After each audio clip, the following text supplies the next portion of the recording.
le diable dit il lui reste peu de temps. Donc Satan même n'aime pas travailler avec les gens qui perdent le temps. Parce que lui-même il dit il lui reste peu de temps. Donc mes frères, lisons un verset. Proverbe chapitre 10 verset 26. Proverbe 10 verset 26. Ce que le vinaigre est aux dents et la fumée aux yeux, tel est le paresseux pour celui qui l'envoie. Il y a encore. Ce que le vinaigre est aux dents et la fumée aux yeux, tel est le paresseux pour celui qui l'envoie.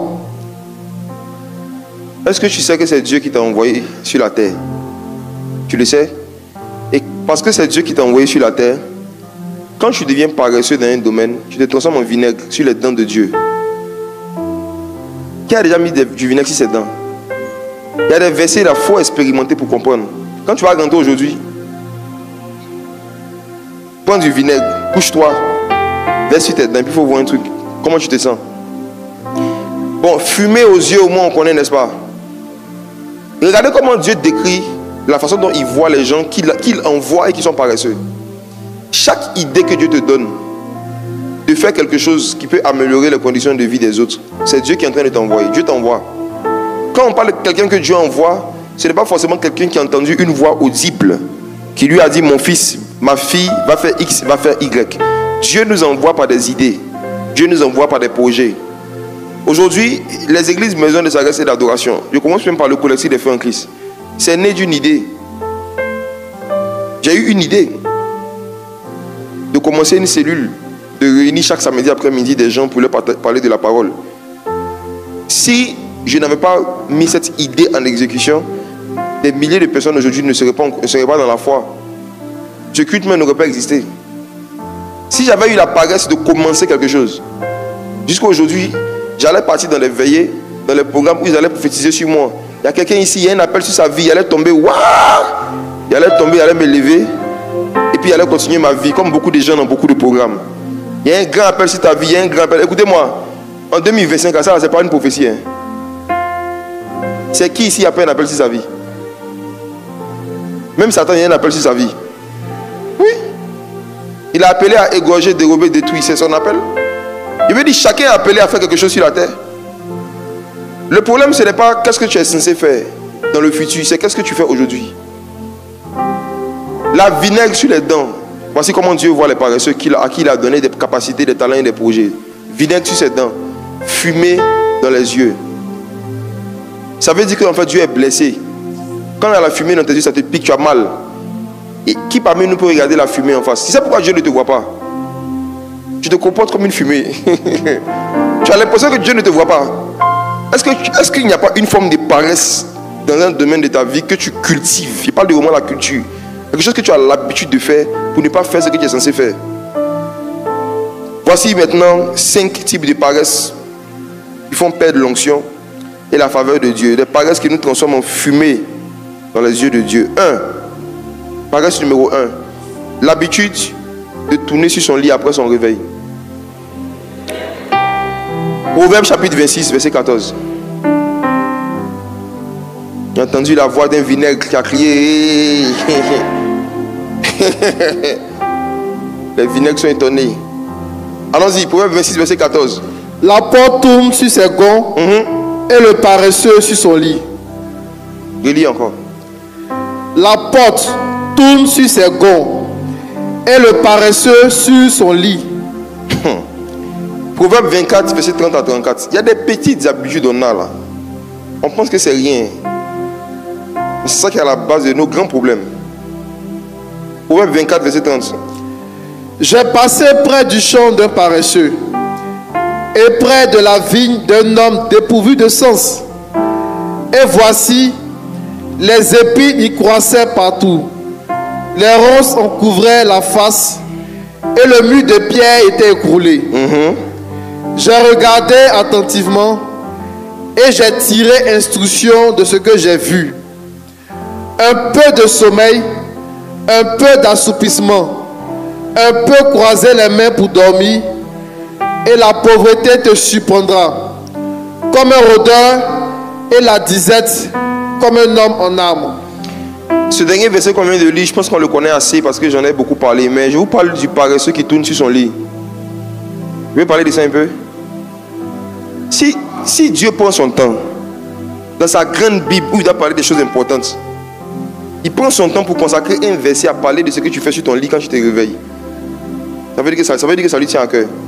Si Dieu prend son temps pour parler de l'attitude que quelqu'un a sur son lit, ça veut dire qu'il y a un lien entre ce comportement-là et sa destinée. Il dit, la porte tourne sur ses gonds. Bon, alors quand on lit ce verset, aujourd'hui dans notre contexte, nous on ne sait pas de quoi on parle parce que nous, nos portes ne tournent pas. À l'époque, il y avait des portes en fait qui tournaient. Aujourd'hui, je pense qu'il y en existe quelques-unes. Il y a des portes là, tu peux pousser comme ça tourne, n'est-ce pas? Quand vous partez par exemple à, je crois, Cap Sud, quand vous rentrez à Cap Sud, quand vous sortez, ou bien dans certaines banques, dans certains hôtels, vous allez voir une porte qui tourne comme ça. Tu rentres dedans et puis ça tourne jusqu'à ce que ça arrive à l'entrée, n'est-ce pas? Voilà. Vous voyez cette porte-là? Je prends cette porte, le genre de porte automatique qui tourne. La porte est jolie, mais la porte n'avance pas. Vous allez venir trouver la même porte au même endroit en train de faire la même chose. Toute la journée. Parce que la porte en question est en train de tourner sur elle. Maintenant, Dieu regarde quelqu'un qui a l'habitude de tourner sur son lit. Et puis Dieu le compare à ce genre de porte. Parce que c'est une forme de paresse. Tu te réveilles le matin, il y a des choses que tu es censé faire. Toi-même, tu es conscient que tu as tellement de retard dans tellement de domaines. Tu es réveillé, mais tu décides de rester sur ton lit. Tourner sur ton lit. Là, tu ne dors plus. Hein. Tu es sorti du sommeil, tu rentres maintenant dans la paresse. Tu tournes sur ton lit. En général, on prend le téléphone, on regarde les messages, les appels en absence, ou certains les statuts. On scrolle. Quand on finit, il y en a qui n'ont pas sommeil, qui invoquent le sommeil.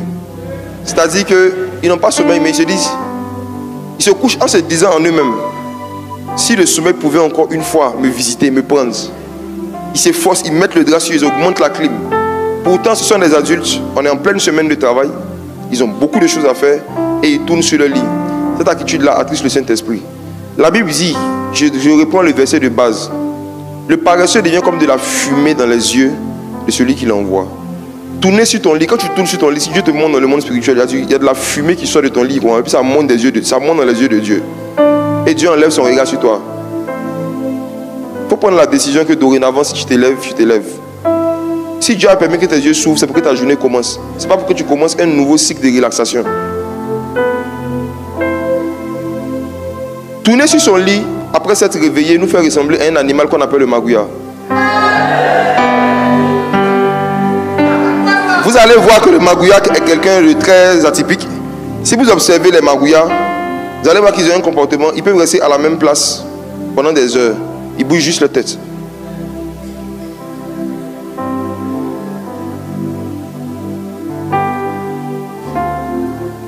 L'homme animal dont la Bible parle, c'est un homme qui vit comme un animal dans certains domaines.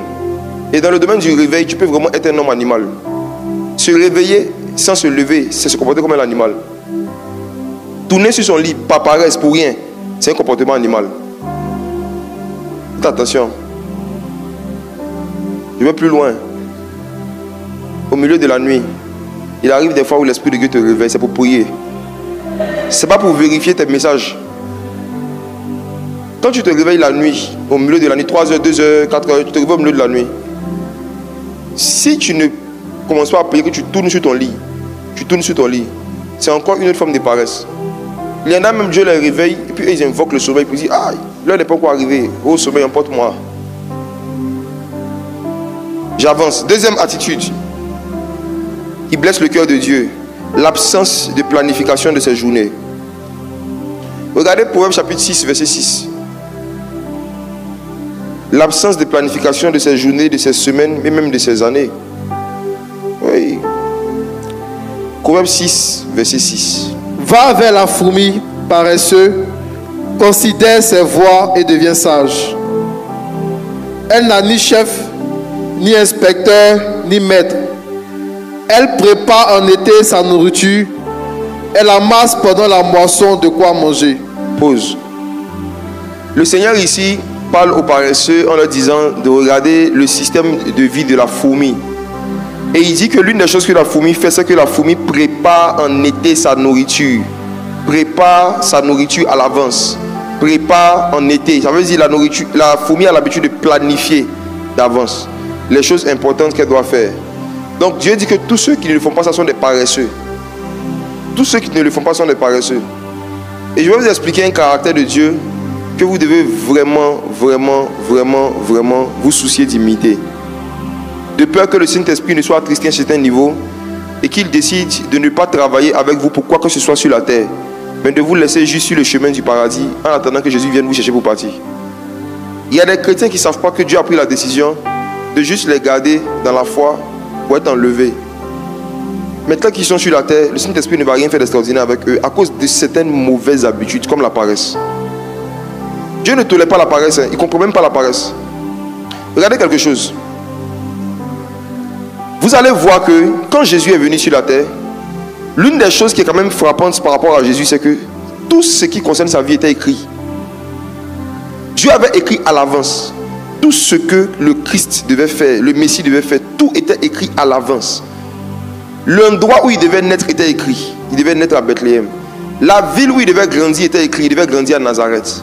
Même l'endroit où il devait aller en tant qu'exilé politique était écrit. C'était écrit qu'il allait partir en Égypte.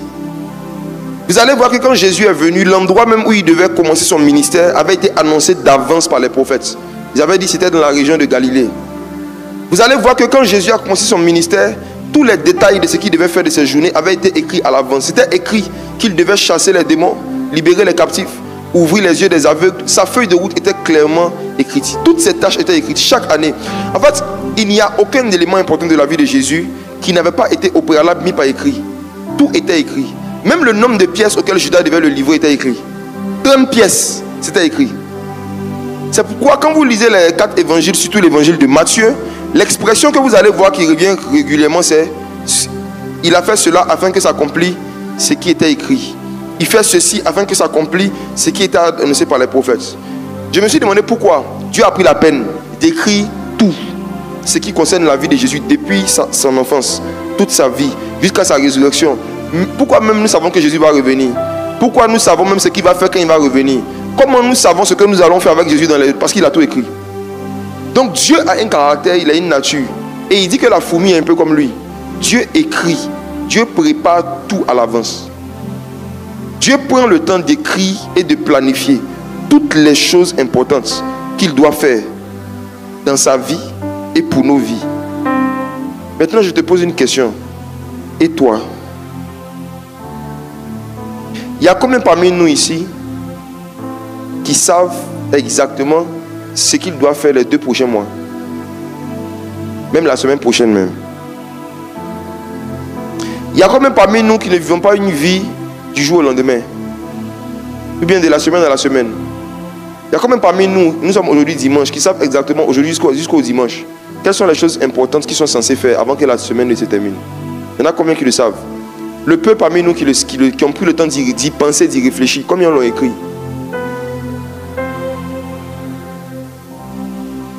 Même les sorciers et les démons ne font rien d'important contre la vie de quelqu'un sans l'écrire.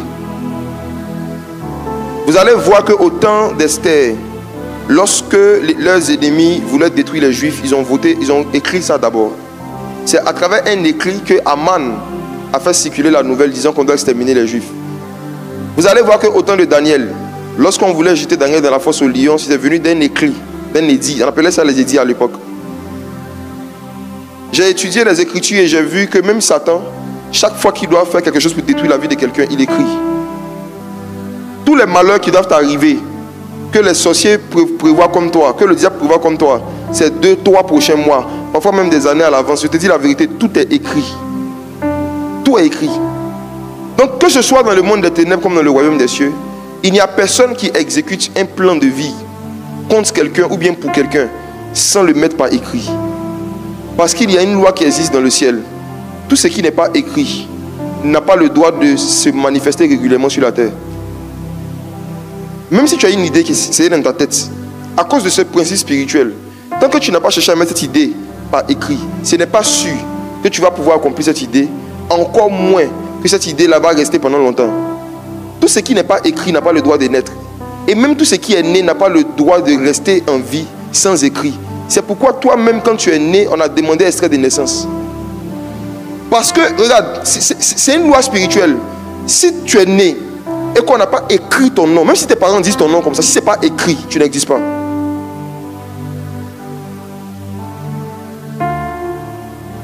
Un enfant qui a été accouché, mais qui n'a pas d'extrait, pour la société, il n'existe pas.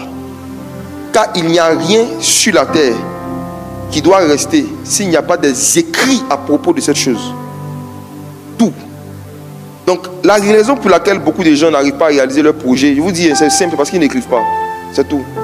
C'est pourquoi dans les organisations sérieuses, quand les gens viennent demander financement, on dit, il faut envoyer quoi? Business plan. Souvent, c'est juste pour voir, mais si toi-même, c'est pourquoi tu demandes l'argent, est-ce que toi-même, tu comprends ce que tu demandes? Si tu n'as pas mis par écrit ce que tu veux, c'est pourquoi tu veux qu'on te donne l'argent, on ne te donne pas. Mais c'est nous les chrétiens, on est très légers. Comme tu as de l'argent, il y a une soeur qui vient te voir, ah bonjour mon frère, il fait commerce. Hein? Tu veux vendre quoi? Tu veux vendre chouchou. Tu as besoin de combien? 200 000, tiens, pas. Tu lui demandes pas ce que tu veux faire, tu as écrit. Retenez cette loi. Tout ce qui n'est pas écrit ne dure pas sur la terre. Tout ce qui n'est pas écrit n'existe pas dans le monde spirituel. Tout ce qui n'est pas écrit, ça ne dure pas. Il y a beaucoup parmi vous, vous avez vos business, vous avez vos activités, mais il n'y a aucun document, aucun papier. Même bloc-notes où vous avez écrit même le projet, ça n'existe pas. Donc votre activité là, quand vous priez pour dire Seigneur bénis-moi, Dieu ne sait pas de quoi vous parlez. On ne bénit pas quelque chose qui n'est pas écrit. Jésus a dit qu'il est venu faire ce qui était écrit de lui. Donc le Saint-Esprit ne fait pas quelque chose qui n'est pas écrit. Hein. Les choses qu'on n'écrit pas là, ne mettez pas le Saint-Esprit dedans. Pardon. C'est du désordre. C'est du désordre. Je me suis rendu compte de ça. Je vous dis les moindres choses. Même quand tu médites la Bible simplement, il faut faire la différence entre les méditations qui doivent rester dans ta tête et puis ce que tu es censé écrire. Si tu médites un sujet que tu n'as pas écrit, tu vas voir que tu vas l'oublier dans 2-3 mois. Ça ne pourra être ni une source de bénédiction pour toi ni pour d'autres personnes. Ce message que je suis en train de partager avec vous, c'est le fruit d'une de mes méditations personnelles que j'ai eues il y a 4 ans. Si je n'avais pas écrit, j'allais venir fatiguer Dieu. Beaucoup parmi vous, vous posez des questions à Dieu sur des sujets pour lesquels il est silencieux. Il ne vous répond pas parce que Dieu estime qu'il vous avait répondu. Vous n'avez pas écrit la réponse. Vous aviez écouté des enseignements, vous étiez tombé sur des formations, vous avez eu des conversations avec des gens qui vous ont donné des idées, des sagesses. Vous n'avez rien écrit. Vous avez écouté la sagesse comme si vous écoutez le journal télévisé.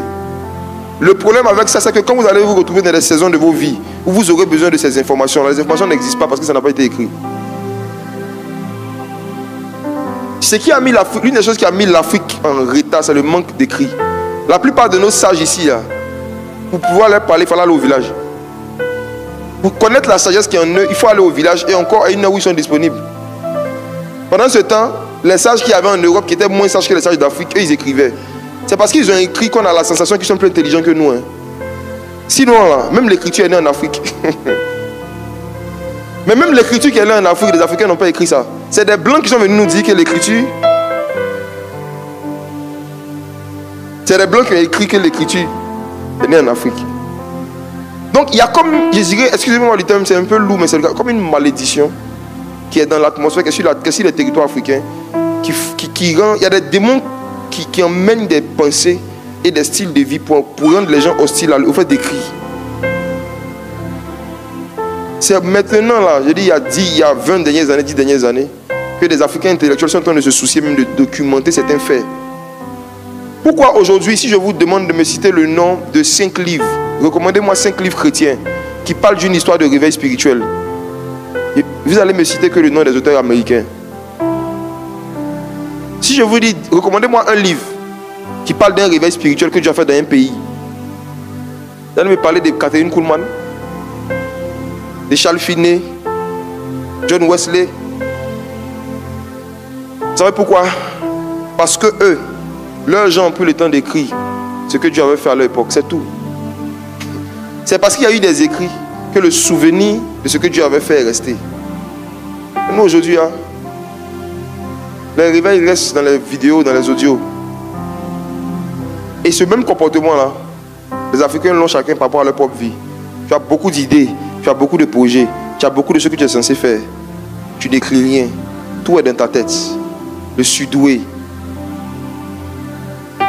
La femme aux deux cerveaux.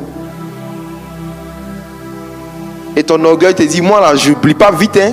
Je n'ai pas besoin d'écrire. Moi, comme ça, moi, tu me vois comme ça, je retiens vite. Hein. En fait, tu es en train d'insulter l'intelligence de Dieu. Pourquoi Dieu écrit les choses que lui doit faire? Est-ce parce qu'il est bête? Est-ce que vous savez que même pour rentrer au paradis, ceux qui doivent rentrer, leurs noms sont écrits? Si ton nom n'est pas écrit, tu ne rentres pas. Ça va loin. Hein? Cette histoire d'écrit, ça va très loin. Quand on parle du livre de vie, on dit ceux dont le nom est écrit dans le livre de vie, c'est eux qui vont rentrer. Je veux vous montrer comment Dieu est attaché au fait d'écrire. Je vais vous poser une question. Quand on est de nouveau, Dieu ne nous connaît pas. Il connaît ceux qui sont sauvés, non? Mais pourquoi malgré qu'il nous connaît, prend le temps d'écrire encore nous, non? Posez-vous la question. Il te connaît, il peut dire, bon, il vient, Didier, on avait une intimité, il te connaît, rentre, toi rentre. Non, Dieu écrit. Dieu écrit. Ça veut dire que nous devons méditer sur ce caractère. C'est ce qu'on appelle les vertus de Dieu, le comportement de Dieu. Si Dieu est attaché à ça, ça veut dire qu'il y a quelque chose de très puissant derrière. Il y a un principe derrière. Et tu dois développer cette même habitude-là avec tous les talents, tous les projets, les bonnes idées qui sont dans ta tête. Faites sortir des choses de vos têtes. Accouchez. Il y en a ici qui sont enceintes, ça fait 5 ans de certains projets. Il y a des grossesses de 5 ans ici. J'ai fait un songe bizarre il y a quelques semaines. J'ai vu beaucoup d'hommes et de femmes qui étaient enceintes. J'étais vraiment enceinte, sérieusement enceinte. Hommes et femmes. Et on me montrait une pièce, il y en avait. On disait c'est une grossesse de 4 ans. On me montre, on dit non, lui ça fait 19 ans. On m'a montré un monsieur, là, on dit ça fait 19 ans, il est enceinte. Tu vois son ventre, patate.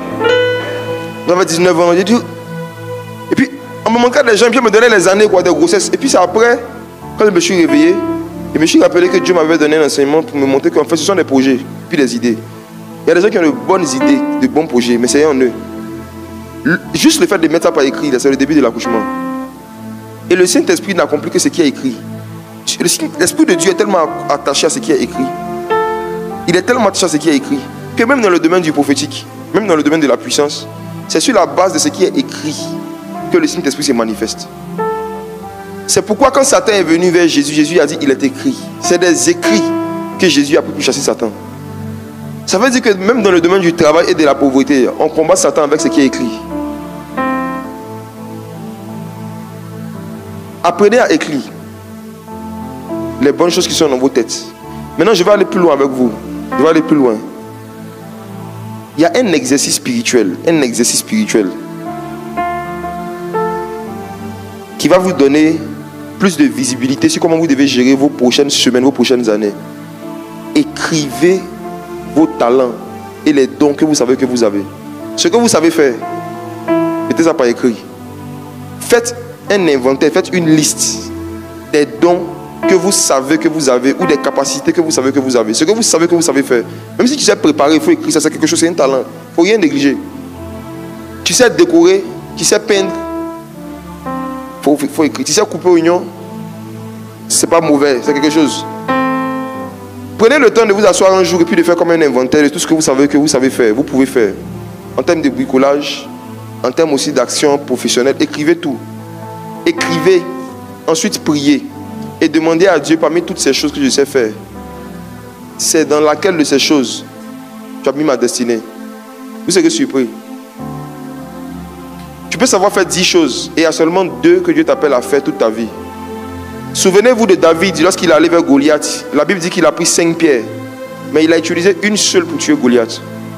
Tu peux avoir 5 pierres dans ta gibecière, mais il y a une seule que tu dois prendre pour pouvoir devenir la personne que Dieu t'appelle à devenir. Tu peux savoir faire 5 choses différentes, mais il y a une seule chose sur laquelle tu dois te concentrer. S'il y a une seule pierre qui va tuer Goliath. Ce qui nous arrive souvent, c'est qu'on a 5 pierres et on utilise les 5 pierres. Voici pourquoi on ne tue personne. Quand tu veux forcément faire tout ce que tu sais faire, tu ne vas rien faire. On tue Goliath avec une seule pierre.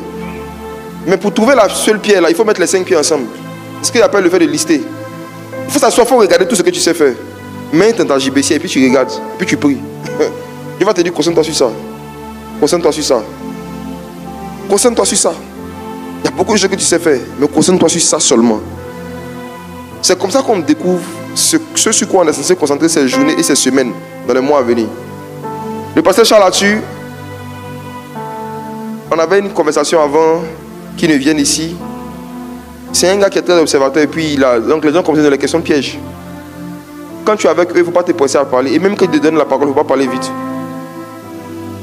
Il m'a dit qu'il est géomètre, quelque chose, en tout cas, non pas géomètre, il a étudié la géologie du sol, un truc comme ça. Et il m'expliquait que l'un des exercices qu'on leur donnait souvent, on leur montre 12 pierres vertes, par exemple, 12 pierres vertes qui se ressemblent. Mais on dit qu'il y a une différence entre les pierres. Tu dois observer et puis trouver la différence. Donc, il dit s'asseoir pour observer.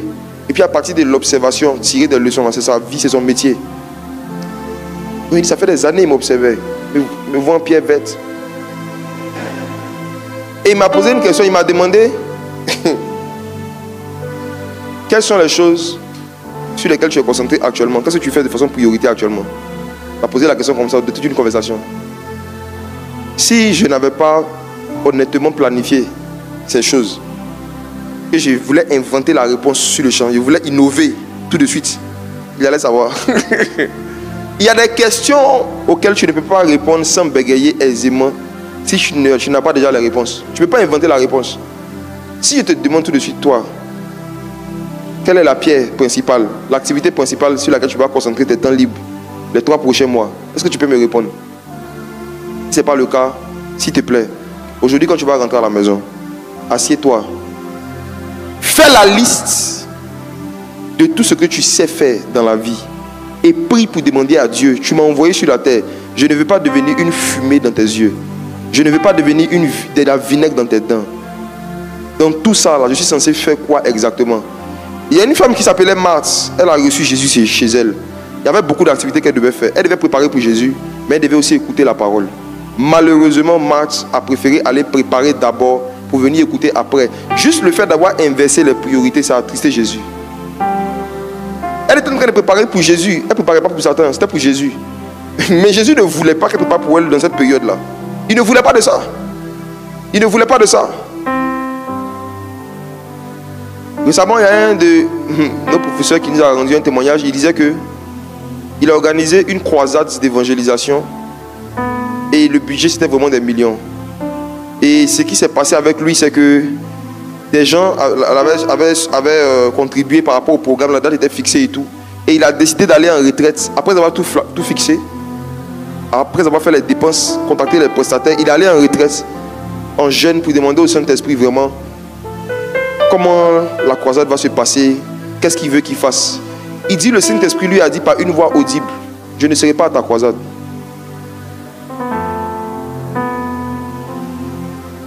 Il nous a raconté ça il y a 2 semaines. Il dit, le Saint-Esprit lui a dit, je ne serai pas à la croisade.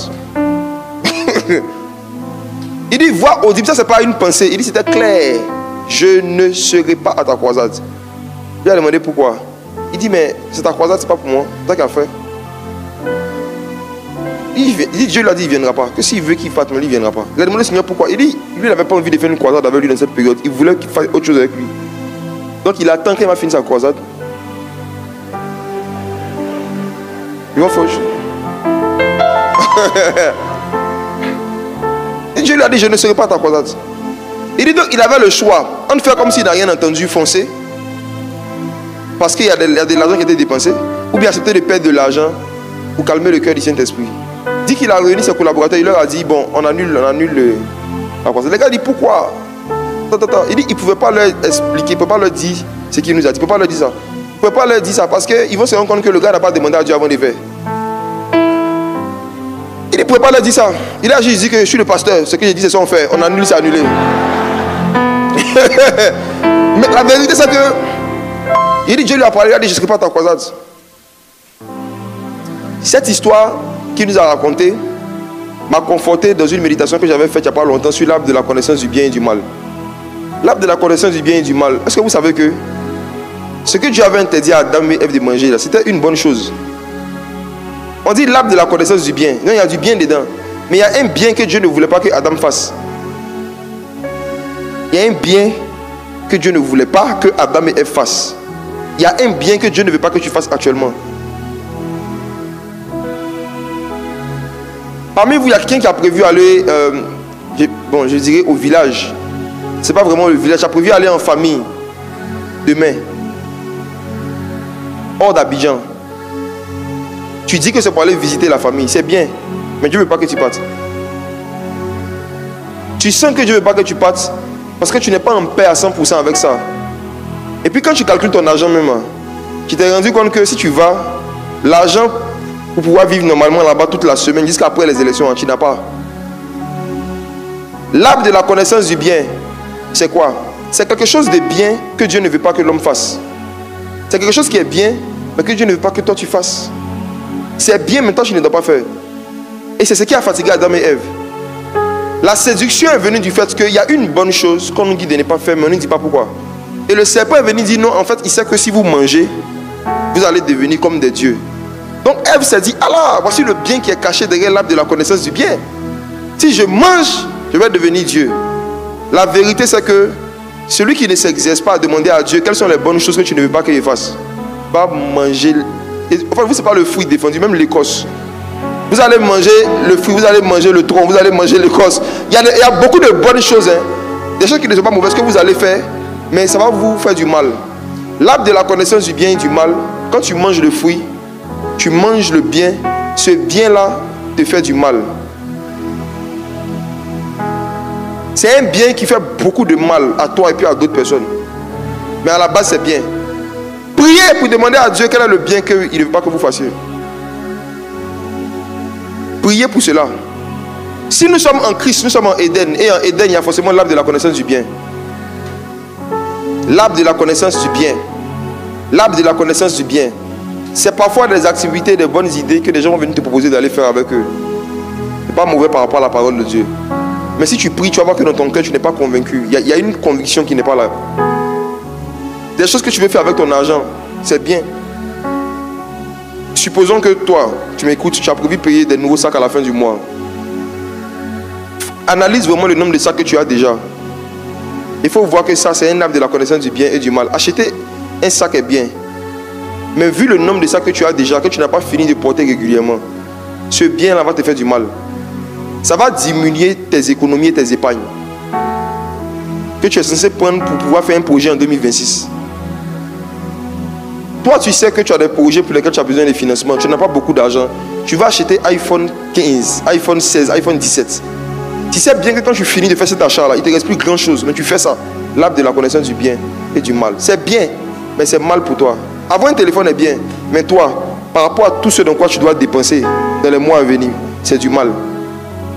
Donc vous voyez qu'on est constamment...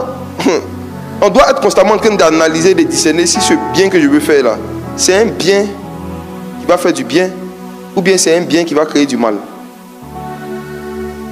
Mais quand on ne se soucie pas de plaire à Dieu, ce n'est pas le genre de questions qu'on se pose. Mes frères, je continue maintenant avec un autre type de paresse. Je parlais de l'absence de planification, n'est-ce pas?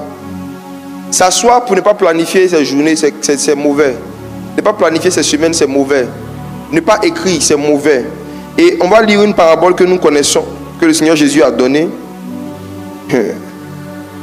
Lisons ensemble Matthieu chapitre 25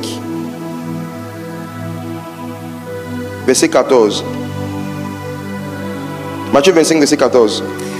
Il en sera comme d'un homme qui, partant pour un voyage, appela ses serviteurs et leur remit ses biens. Il donna 5 talents à l'un, 2 à l'autre et 1 au troisième, à chacun selon sa capacité, et il partit aussitôt. Pause. Une parenthèse. Mes frères et sœurs, vous allez voir que dès l'entame de cette histoire, le maître n'a pas donné les mêmes talents à tout le monde. On est d'accord? Donner la même chose à tout le monde, c'est contraire à la parole de Dieu. L'égalité n'existe pas dans le royaume des cieux. Donner la même chose à tout le monde, c'est contraire à la parole de Dieu. C'est pourquoi même dans la distribution de l'héritage ou des biens d'un parent, Dieu avait donné une loi pour dire que l'aîné doit recevoir la double portion. Dieu ne donne jamais les mêmes choses à tout le monde. Il donne à chacun selon sa capacité. Donc ça veut dire qu'avant de donner quelque chose à quelqu'un, tu dois connaître ses capacités. On ne donne pas quelque chose à quelqu'un qui n'a pas de capacités. Il y a des gens qui ont des idées mais qui n'ont pas la capacité. Mais qui veulent qu'on finance leurs idées. Si un frère de 16 ans vient te voir, il dit vraiment, il veut que tu l'aides à ouvrir un business. Il dit quoi? Il dit location d'avion, location de jet privé. Il te pose une question, il a 16 ans. Même si toi tu es milliardaire, est-ce que tu vas lui donner l'argent? Tu vas lui donner selon sa capacité. Tu sais très bien qu'il n'a pas la capacité de gérer une telle activité. Donc la meilleure façon d'aider quelqu'un, c'est de lui donner des capacités. C'est de lui donner l'opportunité d'acquérir des capacités. Ce n'est pas d'abord de lui donner son pain. C'est pourquoi je l'ai dit et je le répète, il faut qu'on préfère mieux financer des formations des gens que de financer des sacs de riz. Il faut préférer financer des choses qui vont donner des capacités. Parce que plus les gens vont avoir des capacités, vont acquérir des capacités, vont renforcer leurs capacités, plus Dieu va leur donner des talents. Dieu va leur donner des opportunités. Avançons. Verset 17. De même, celui qui avait reçu les 2 talents en gagna 2 autres. Verset 18. Celui qui n'en avait reçu qu'un alla faire un creux dans la terre et cacha l'argent de son maître. Longtemps après, le maître de ses serviteurs revint et leur fit rendre compte. Celui qui avait reçu les 5 talents s'approcha en apportant 5 autres talents et il dit: Seigneur, tu m'as remis 5 talents, voici, j'en ai gagné 5 autres. Pause. Pour moi, cette parabole est l'une des paraboles qui doit nous donner le plus de crainte, ce qu'on fait avec les talents que Dieu nous a donnés. Est-ce que vous remarquez, sans beaucoup d'interprétation, est-ce que vous remarquez qu'il y a un qui avait 5 talents, mais quand son Seigneur est revenu, il lui a présenté 10. Et regardez la phrase qu'il lui dit. Il dit: Seigneur, est-ce que tu peux relire cette phrase? Verset 20. Okay. Seigneur, tu m'as remis 5 talents. Tu m'as remis 5 talents, oui. Voici, j'en ai gagné 5 autres. Je vais dire quelque chose de grave. Est-ce que vous savez que quand le Seigneur va revenir, il est censé venir trouver dans nos vies des talents qu'il ne nous a pas donnés? Je réponds.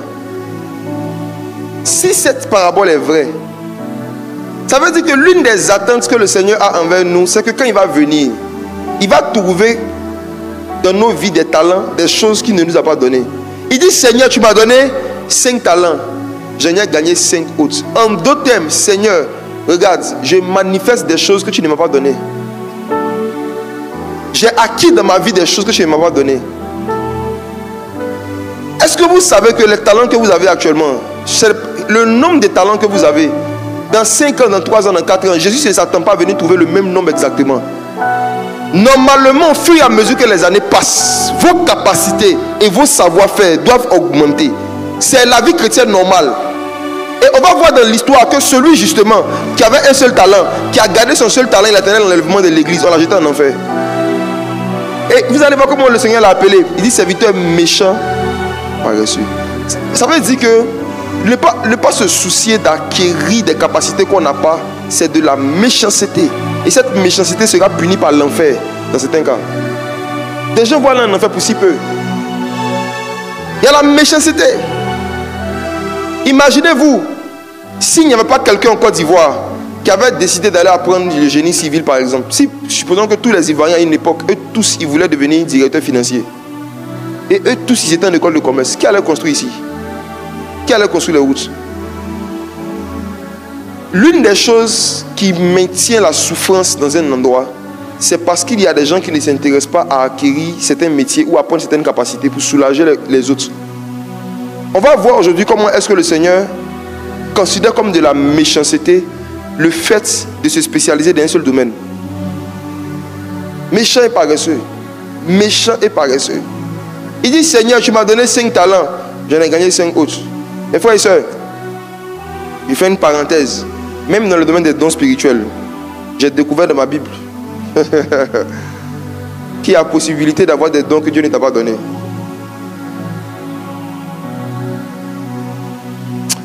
Cette parabole-là est trop puissante. Seigneur, tu m'as donné 5 talents, j'en ai gagné 5 autres. Ça veut dire qu'il y a 2 façons d'avoir des talents. Soit par don, soit par gain. Il y a des talents que tu reçois sans faire quelque chose. Et puis il y a des talents que tu reçois parce que tu as fait quelque chose. L'homme qui avait 10 talents, avec 2 sources. Il y a des choses qu'on lui a données comme ça. Il y a des choses qu'il a pris. Quand il dit gagner, ça veut dire j'ai fait des choses pour avoir ça.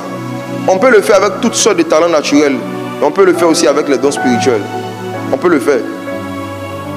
Je ferme la parenthèse. Alors, regardez le verset 21. Quand il a dit à son maître, voici les talents que tu m'as donnés, et voici même ceux que tu ne m'as pas donnés, que moi-même j'ai cherché à gagner. Regardez la réaction du maître. Son maître lui dit, c'est bien, toi un fidèle serviteur, tu as été fidèle en peu de choses. Je te confierai beaucoup. Entre dans la joie de ton maître. Verset 22. Celui qui avait reçu les 2 talents s'approcha aussi et il dit, Seigneur, tu m'as remis 2 talents. Voici, j'en ai gagné 2 autres. Pour ceux parmi vous qui sont des disciples de Jésus et qui veulent vraiment progresser dans la vie, je vous parle de la part du Seigneur. Décidez de chercher à gagner des talents et des savoir-faire que vous n'avez pas. Des choses que Dieu ne vous a pas données de façon naturelle, de façon innée. Prenez la décision que dans les 6 prochains mois, vous allez identifier des savoir-faire que vous n'avez pas, mais qui peuvent être utiles dans la réalisation de vos propres projets et des propres idées que vous avez. Et décider à gagner ça. C'est quand Dieu voit ce genre de cœur, ce genre de décision, que Dieu se révèle de façon particulière aux gens. Prenez la décision de chercher à gagner les talents que Dieu ne vous a pas donnés. Prenez la décision de chercher à acquérir des savoir-faire, des capacités que vous n'avez pas de façon innée. Tu sais que tu es une femme, tu es en train d'approcher la vingtaine, tu sais très bien que tu ne sais pas préparer, tu sais très bien que tu ne sais pas préparer, tu sais très bien que tu ne sais pas préparer. Toi-même, c'est ce que tu fais, là, quand toi-même tu goûtes là, ça ne te plaît pas.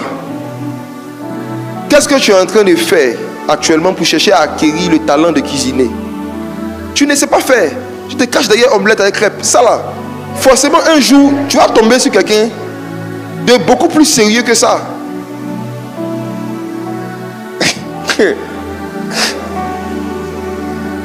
Combien même d'employés dans les entreprises cachent leurs incompétences? Au lieu de chercher à acquérir la compétence qu'ils n'ont pas, qu'ils sont censés avoir par rapport au poste où ils sont, surtout les DG là. Il y a plein qui n'ont pas les compétences et les capacités pour faire certaines tâches liées à leur fonction. Il faut faire transférer à des stagiaires, à des assistants, au lieu d'apprendre à faire. Au lieu de t'asseoir pour apprendre à faire, tu cherches des stagiaires.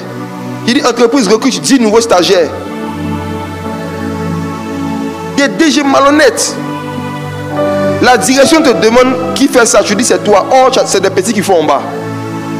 Au lieu de t'asseoir pour chercher à acquérir ces capacités, ces talents, ces savoir-faire que tu n'as pas, tu triches, tu masques. Forcément, un jour, le maître va venir. Dans la fin de l'histoire, celui qui cachait le fait que ses talents n'augmentaient pas, il a mal fini. C'est un objectif de vie. Asseyez-vous, identifiez. Je suis censé savoir faire telle chose par rapport à telle activité que je veux faire, par rapport à tel métier que je veux faire. Toi, tu as eu la grâce, on t'a nommé responsable dans une entreprise. Tu sais que normalement, avec ce poste-là, on doit comprendre l'anglais. Toi, tout ce que tu comprends dans l'anglais, good morning, goodbye, oh my God, Jesus Christ. Pourquoi est-ce que tu ne prends pas la décision, à partir d'aujourd'hui, de commencer à acquérir progressivement cette capacité-là? De payer un professeur, de payer des cours et puis de commencer progressivement à commencer à apprendre. Je dis non, il y a des applications aujourd'hui.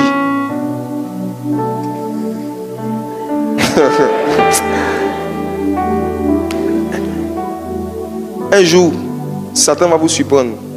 Si vous continuez comme ça, il va enlever le voile sur vos incompétences. La honte sociale va venir. Si ce n'est pas Satan qui vous surprend, c'est Dieu qui va vous surprendre. En tout cas, entre les deux, il y a un qui va vous surprendre un jour.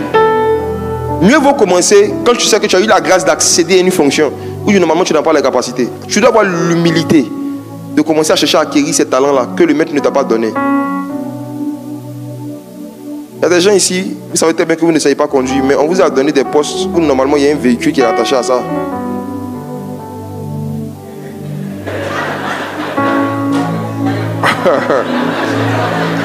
Ou bien vous aspirez à des postes.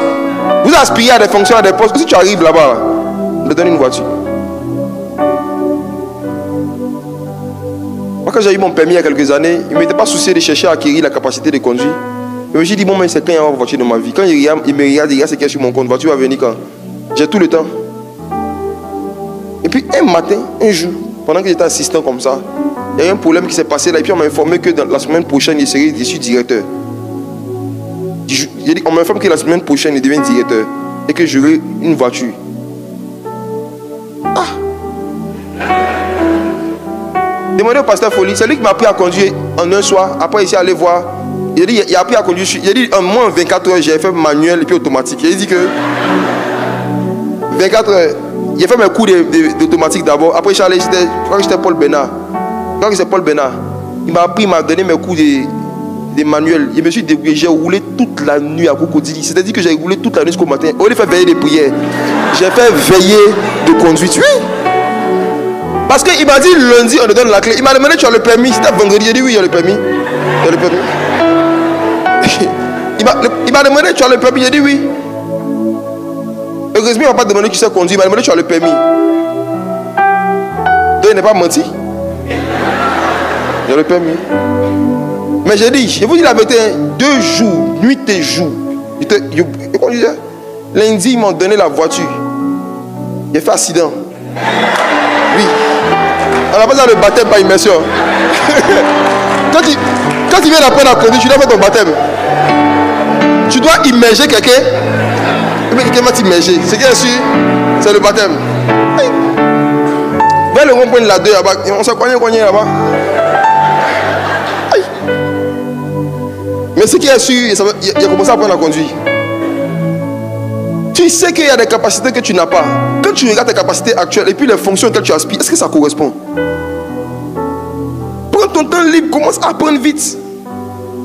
La gloire surprend toujours. C'est pas sûr que le jour où Dieu va vouloir te lever, c'est pas sûr qu'il va t'envoyer un message la veille. Le jour où Dieu va vouloir te donner une opportunité, ce n'est pas sûr que tu seras prévenu des jours à l'avance, c'est pas sûr. Il y a des opportunités qui surprennent. Quand ça te trouve, ça va te trouver prêt avec les capacités. Si ce n'est pas le cas, c'est la honte. Fais l'accident. Maintenant, c'est une voiture de service. Tu ne peux pas te lever toi seul pour que tu vas arranger où tu veux. Il faut forcément informer le boss que tu as cogné sa voiture. Maintenant, comment tu as cogné là? Là, c'est entre toi et le Seigneur. M'ont redonné la voiture 2 semaines après encore. Cogné encore. Donc, ce que moi j'ai fait, j'ai pris le contact du mécanicien de l'entreprise. Je lui ai dit, écoute, tu es un frère. S'il y a quelque chose, on ne va pas déranger le boss pour ça. On gère nous deux. Oui. C'est parce que vous avez peur de faire des erreurs, vous avez peur de cogner un peu, de vous cogner la tête, que vous n'avancez pas. Il y a quel chauffeur sérieux et normal qui a commencé à apprendre à conduire, qui n'a jamais cogné personne, que personne n'a jamais cogné? On est combien? Qui? Depuis qu'il a commencé à apprendre à conduire jusqu'à aujourd'hui, toi tu n'as jamais cogné, tu n'as jamais cogné. Même si tu ne cognes pas, les chauffeurs de Bakar là, c'est des serviteurs de Dieu que Dieu va utiliser pour enlever en toi la peur d'être sur les grandes voies. Une nuit, pendant que j'apprenais à conduire, j'avais peur d'aller trop vite pour faire des accidents. Je roulais très doucement et les gars klaxonnaient derrière moi. Et puis j'avais mis les feux de détresse. Il y a un qui est descendu de sa voiture. Il a couru, il est venu me trouver. Il dit, toi là, il faut vendre ta voiture, tu as payé phare. Histoire vraie. Hein? Quand il m'a dit ça, j'ai senti le vieil homme vouloir enlever les clous de la croix et puis descendre. Parce qu'il pensait que c'est parce que mes phares ne marchaient pas. J'avais même oublié d'allumer les phares, tellement il était stressé. Pour vendre ta voiture, tu as payé phare. Regarde le gars comme ça.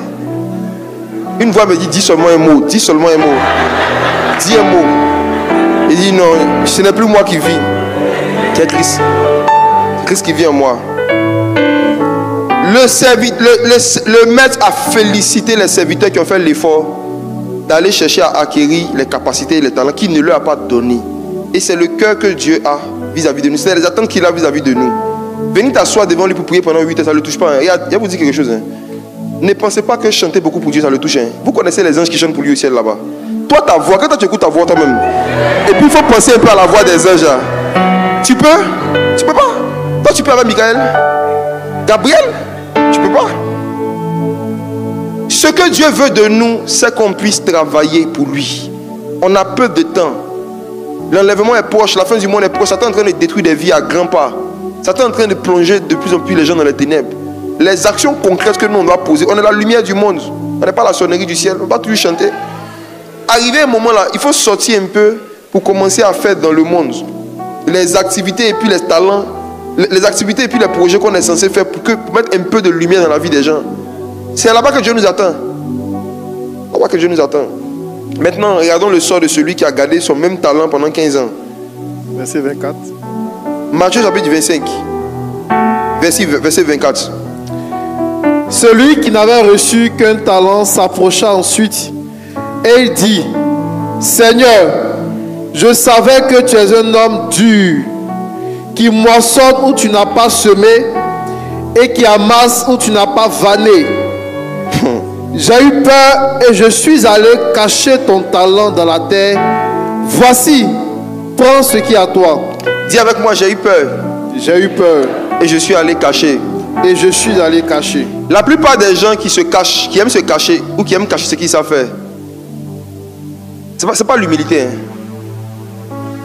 Ils sont méchants. La première manifestation de la méchanceté, c'est la peur d'échouer. J'ai eu peur. Il n'a pas dit je suis humble et je me suis caché. Il dit j'ai eu peur. Tu te caches par humilité ou par peur d'échouer? Pourquoi tu caches vraiment ce que tu sais faire? Bien pourquoi tu aimes te cacher? Rester caché. Moi, j'ai resté caché. Quoi t'as fait de rester caché là? C'est par humilité ou c'est par peur d'échouer? Soyez franc avec vous-même. La raison pour laquelle vous n'osez pas commencer même à dire aux gens que je fais telle chose, je vends telle chose, je sais faire telle chose. Pourquoi vous n'en parlez pas? La peur qu'on vous dise que ce que vous faites est vilain. La peur qu'on vous dise que ce n'est pas assez bien. La peur qu'on fasse des critiques. La peur qu'on fasse des remarques. La peur est un démon de paralysie. La peur est un démon de paralysie. La peur est un esprit de paralysie. La peur est un esprit de paralysie. La peur est un esprit de paralysie. Il n'y a pas quelqu'un qui accepte la peur d'échouer et puis qui marche dans sa vie. Ce n'est pas possible. La peur fait que tu n'avances pas. La peur fait que tu ne sais rien. Tu n'entreprends rien. Et puis, tu demandes à Dieu de te parler clairement. Même si Dieu parle clairement à un peureux, il ne va rien faire. Demandez à Moïse. Moïse a entendu clairement la voix de Dieu. Quand Dieu a fini de parler, il dit Seigneur, on voit quelqu'un d'autre. Les peureux finissent toujours par là. On voit quelqu'un d'autre. Lui, il est mieux que moi. Quelqu'un d'autre est mieux que moi. Vous savez, la peur blesse le Saint-Esprit. Ça attriste le Saint-Esprit. Et on va le voir dans la réponse de Jésus tout à l'heure. Il dit j'ai eu peur et je me suis caché. J'ai eu peur et j'ai caché. Qui a envoyé cette phrase? C'est Adam. C'est lui. Dieu dit où es-tu? Il dit j'ai eu peur. Je me suis caché parce que j'étais nu. Dieu dit mais qui t'a enseigné sur la nudité ici? Il n'a jamais fait un séminaire sur la nudité. Comment tu sais que tu es nu? La peur nous donne des enseignements et des informations que Dieu même n'a pas encore enseigné. La peur va faire que, on va lire ça tout à l'heure, la peur va faire que tu auras même des visions. On dit le paresseux dit il y a un lion dehors. La peur rend paresseux. La peur rend paresseux. La peur rend inactif. La peur rend inactif. Parfois quand tu as une chose qui revient sans cesse dans ton cœur, tu ne sais pas si c'est Dieu ou c'est pas Dieu. La seule façon de vérifier c'est d'essayer. Tu as même à l'idée d'essayer, tu as peur. Quand il dit essayer, regarde comment ton âme réagit. Seigneur, j'ai eu peur. Je suis allé cacher ton talent dans la terre. Voici, prends ce qui est à toi. Regardez la réponse du maître au verset 26. Son maître lui répondit: Oui. Serviteur méchant et paresseux, tu savais que je moissonne où je n'ai pas semé. Oui. Et que j'amasse où je n'ai pas vanné. Il te fallait donc remettre mon argent au banquier, et à mon retour, j'aurais retiré ce qui est à moi avec un intérêt. Il y a deux puissantes vérités dans le verset 26 et le verset 27. Il dit au maître que le maître moissonne où il n'a pas semé et il amasse où il n'a pas vanné. Je vous pose la question, est-ce que c'est vrai? Est-ce que Jésus vient moissonner où il n'a pas semé? Quand tu dis à quelqu'un qui vient moissonner où il n'a pas semé, je lui dis que c'est un voleur. La peur nous donne une image déformée de Dieu. La peur nous pousse à mentir sur Jésus. La peur nous pousse à dire des choses sur Jésus qui ne sont pas vraies. La peur va te donner une image de Dieu qui ne correspond pas à ce que Dieu est. Il voyait le maître comme quelqu'un de méchant et il a même dit, il dit tu es un homme dur. Au verset 24. Vous tous qui voyez Jésus comme une personne dure, vous avez une image satanique de Jésus. Vous tous qui voyez Dieu comme quelqu'un de dur, je vous dis la vérité, cette image vient du diable. Parce que Jésus a dit dans Matthieu chapitre 11, je suis doux et humble de cœur.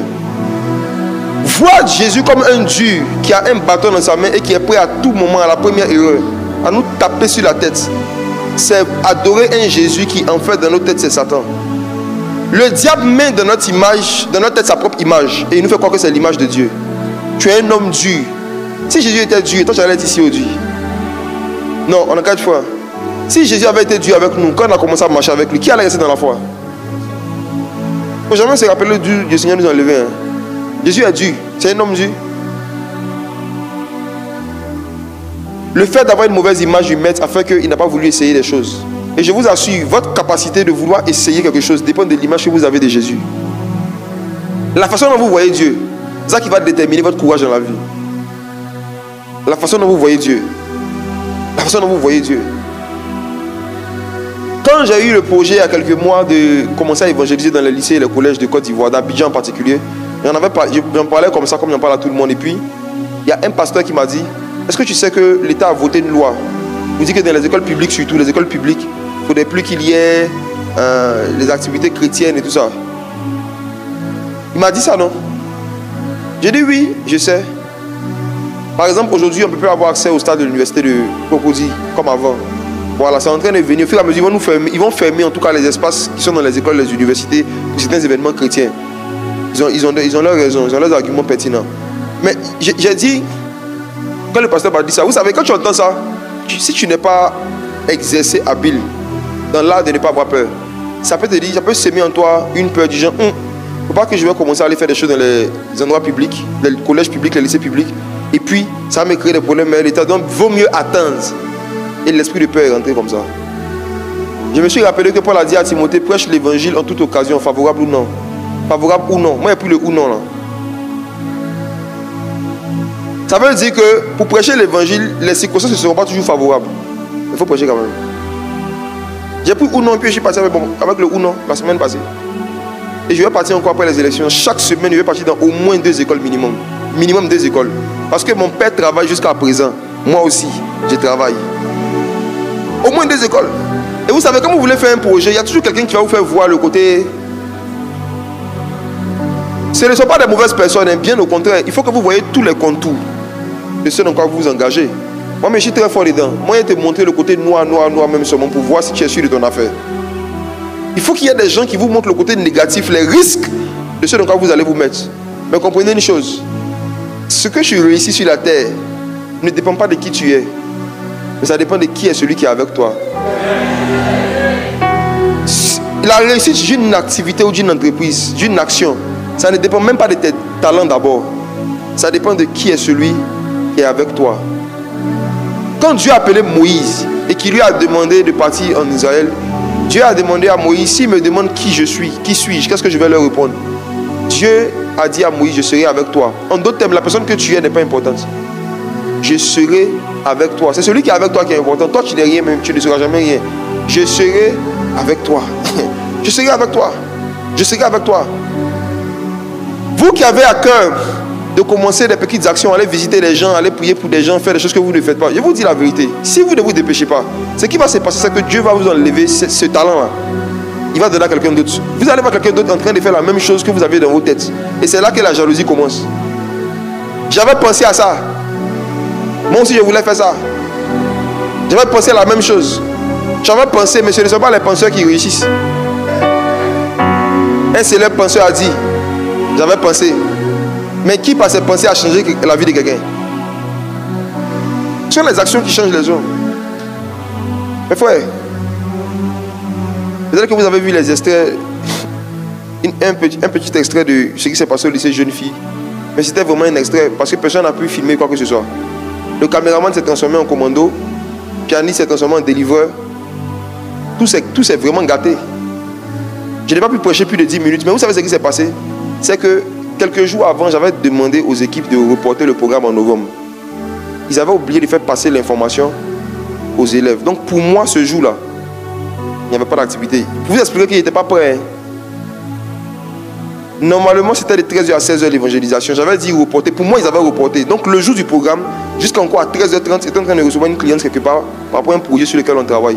J'étais dans le bureau de la cliente lorsque un ami pasteur qui avait vu l'affiche en semaine m'a écrit vers 14h et quelques pour me dire, mais homme de Dieu, bonjour, je suis là depuis 13h, les élèves sont là depuis midi, on ne te voit pas. Il dit, ils sont là par rapport à quoi? Il est 14h, ils sont là, ils font quoi? Et puis il me fait une vidéo, la salle est pleine. Il dit, je ne comprends pas. Il dit, non, mais il y a un programme aujourd'hui. J'ai dit, non, j'avais dit à l'équipe de reporter en novembre. Il dit, ah, ils n'ont rien reporté, tout le monde est là, on t'attend. Comme la cliente est chrétienne, je lui ai montré le message. J'ai dit, excusez-moi, regardez, elle a lu. Il dit, je dois partir. C'est comme ça qu'à 14h et 30, j'ai pris ma voiture. Et puis j'ai couru pour me retrouver à Yopougon. Je n'avais rien préparé.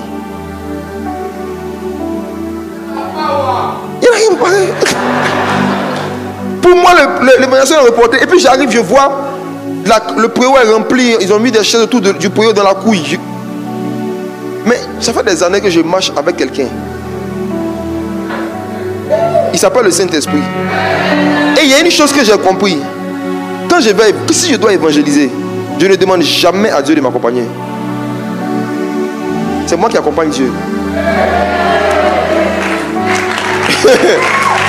C'est moi qui accompagne Dieu. Donc regarde. C'est parce que vous voulez que Dieu vous accompagne que vous n'essayez rien. Je me dis que l'évangélisation, ce n'est pas mon ministère, c'est le ministère du Saint-Esprit. Donc, c'est lui qui doit être prêt. Ma seule question, il dit, Saint-Esprit, c'est toi, tu es prêt. Moi, je ne suis pas prêt. Toi, tu es prêt. S'il me dit il est prêt, je le suis. Et il est toujours prêt. Jésus dit, quand le Saint-Esprit viendra, il témoignera de moi. Ce n'est pas moi qui témoigne d'abord, c'est lui. Moi, je suis l'assistant du Saint-Esprit. Le Saint-Esprit ne m'accompagne pas. Hein. Il accompagne le Saint-Esprit. C'est son ministère, l'évangélisation. Le Saint-Esprit prend la place qu'on lui donne. Si tu le mets à la place de celui qui t'accompagne, il va t'accompagner. Mais moi, j'ai changé cette place il y a longtemps. Donc, je suis arrivé là. Il a commencé à raconter l'histoire. Demandez à ceux qui étaient là. Il n'a même pas parlé 10 minutes. Il racontait une histoire. Il racontait mon témoignage de comment les démons me fatiguaient quand j'étais élève. Puis quand il est fini, 10 minutes après, tout s'est gâté jusqu'à la fin. Quand les manifestations ont commencé, au début, les gens riaient. Puis je leur ai dit, j'ai dit, riez. Qui était là? J'ai dit riez bien parce que tout à l'heure vous allez pleurer. C'est ce que je leur disais. J'ai dit riez. Hein? J'ai dit riez même. J'ai dit profitez, libérez-vous, riez. Arrivé un moment, il a prophétisé sur une.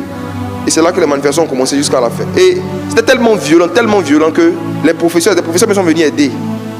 Et il y a des professeurs qui sont venus. Et j'ai dit il faut qu'on stoppe tout. Parce que les gars ne pouvaient pas gérer les cas qu'il y avait. On était un nombre insuffisant. Vu que mes équipes n'étaient pas informées qu'il y avait un programme. Et on dit, on vient, on revient. Et on a commencé à recevoir des messages de beaucoup d'écoles et d'universités qui ont vu la vidéo circuler. Ils ont commencé à dire, venez. Les frères, si je dis, je ne suis pas prêt, je n'étais pas prêt, je vais attendre que je sois prêt. Mais frère, c'est comme ça vous faites et puis vous ne faites rien dans la vie. Une fois que Dieu t'a donné un projet, ce n'est pas ton projet, c'est le projet de Dieu qui veut faire avec toi. Lui, il est prêt. Lui, il est prêt. Ne sois pas un serviteur méchant et paresseux. Ne sois pas un serviteur méchant et paresseux. Serviteur méchant et paresseux. Regardez ce que le maître lui dit. Il dit, il te fallait donc remettre mon argent au banquier. Vous connaissez les banquiers. Et à mon retour, j'aurais retiré ce qui était à moi avec un intérêt. Ôtez-lui donc le talent. Donnez-le à celui qui a les 10 talents. C'est ce qui va se passer dans les 3 prochains mois en Côte d'Ivoire. Ôtez-lui le talent. Mes frères, je ne suis rien, je ne suis personne. Oh. Je suis en train de vous faire une commission. Le Seigneur m'a dit que les 3 prochains mois là, pendant la nuit, les nuits, il va enlever des talents, il va donner à d'autres. C'est ce qu'il m'a dit. Ça sera un mois de transfert. Il y en a qui vont se réveiller un matin avec des dons spirituels qu'ils n'avaient pas. Il y a d'autres qui vont se réveiller un matin et ils n'ont plus des dons spirituels qu'ils avaient. Il y en a qui vont se réveiller un matin et il y a un projet qu'ils avaient, ils ont oublié le projet. Qui était dans leur tête, ils ont oublié. Et puis ils vont voir quelqu'un à la télé en train de réaliser. Ils vont dire, oh, j'avais pensé à ça. Ôtez-lui donc son talent. Il y a un temps où le maître vient pour ôter les talents qu'on n'utilise pas. Il enlève et puis il donne à celui qui a 10. C'est bizarre, hein? On donne à celui qui a et à celui qui n'a pas. Mes frères et sœurs, il dit, même si toi tu ne voulais pas utiliser le talent, il fallait donner au banquier. J'ai médité là-dessus. Ça veut dire qu'il y a des talents que tu as, même si toi tu ne veux pas utiliser, tu dois trouver des personnes à qui tu vas transférer ça, eux ils vont faire. Il y a des savoir-faire, des capacités que tu as, il y a des projets même que tu as. Toi, depuis là, tu ne veux pas faire, non? Trouve des gens qui cherchent quelque chose à faire. Il faut leur transférer le projet. Eux, au moins, ils vont commencer à travailler avec un petit intérêt pour le Seigneur. Le fait de toi-même ne pas faire la chose, ne pas aussi donner à quelqu'un pour faire, c'est de la double méchanceté. En fait, souvent, on se tolère tellement de raisons qui justifient le fait qu'on n'a pas commencé à exécuter certains projets qu'on a. On se tolère tellement de raisons que le temps est en train de passer et arrivé un moment, le Seigneur va s'irriter et il va décider de nous remplacer simplement. Et quand Dieu remplace, il n'avertit pas, hein? On constate. Quand Dieu remplace, il n'avertit pas, on constate. Nous, quand on était nouvellement chrétiens, on était des jeunes, on voyait des prophètes et des pasteurs en train de se bagarrer derrière le micro, disant qu'ils étaient les héritiers du prophète Kakou Sévérin. Chacun venait dire, c'est lui, c'est moi, il a pris le manteau. Avant de mourir, il m'a donné son mouchoir. L'autre dit, moi, avant de mourir, il m'a donné ses souliers. Avant de mourir, il m'a donné sa veste. Nous, on voulait juste partir au ciel. On avait hâte que le fameux héritier se lève, commence à organiser aussi des veillées, des évangélisations, comme le prophète Kakou Sévérin faisait. Qui commence à pouvoir bénir des milliers de personnes, comme le prophète Kakou Sévérin. On attendait pendant des années, on n'a pas vu. Hein. Il y en a qui ont essayé, mais c'est pas allé quelque part.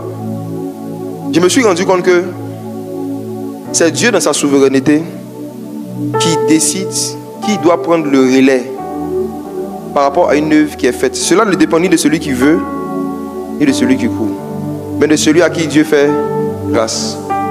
Mais la grâce de Dieu aussi se base sur des vertus. Il y a des grâces qui se basent sur certaines vertus.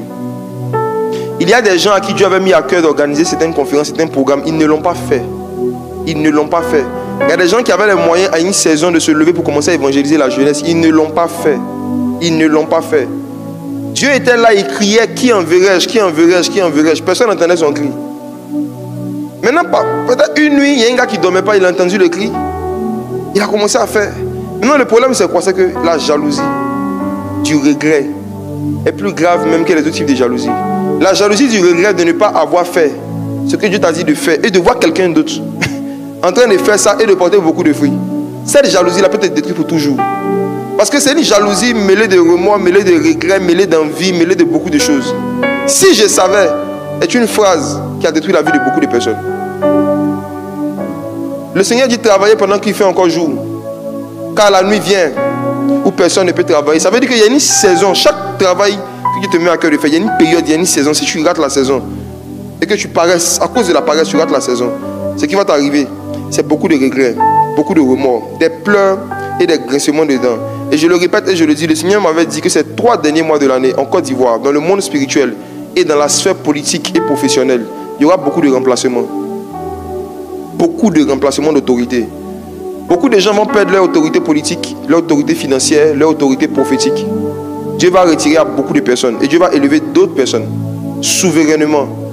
Mais il y a des vertus que Dieu cherche. C'est l'amour du travail. C'est l'amour du travail. C'est l'amour du travail. Dieu sera plus à l'aise de prendre un bosseur et un travailleur païen pour le mettre à certaines fonctions, plutôt que prendre un chrétien paresseux et talentueux. L'amour du travail. Voici Proverbe chapitre 12 verset 27. Troisième type de paresse qui attriste le Saint-Esprit. Proverbe 12 verset 27.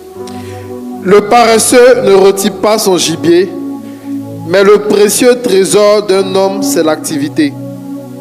Le paresseux ne rôtit pas son gibier. Rôtir son gibier, c'est quoi? Lorsque vous prenez de la viande, je vous apprends rien.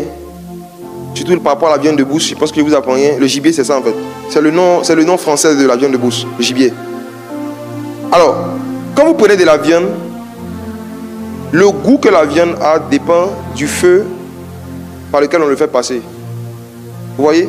Donc une viande qui n'est pas passée par le feu ne peut pas être comestible et n'est pas bonne à manger.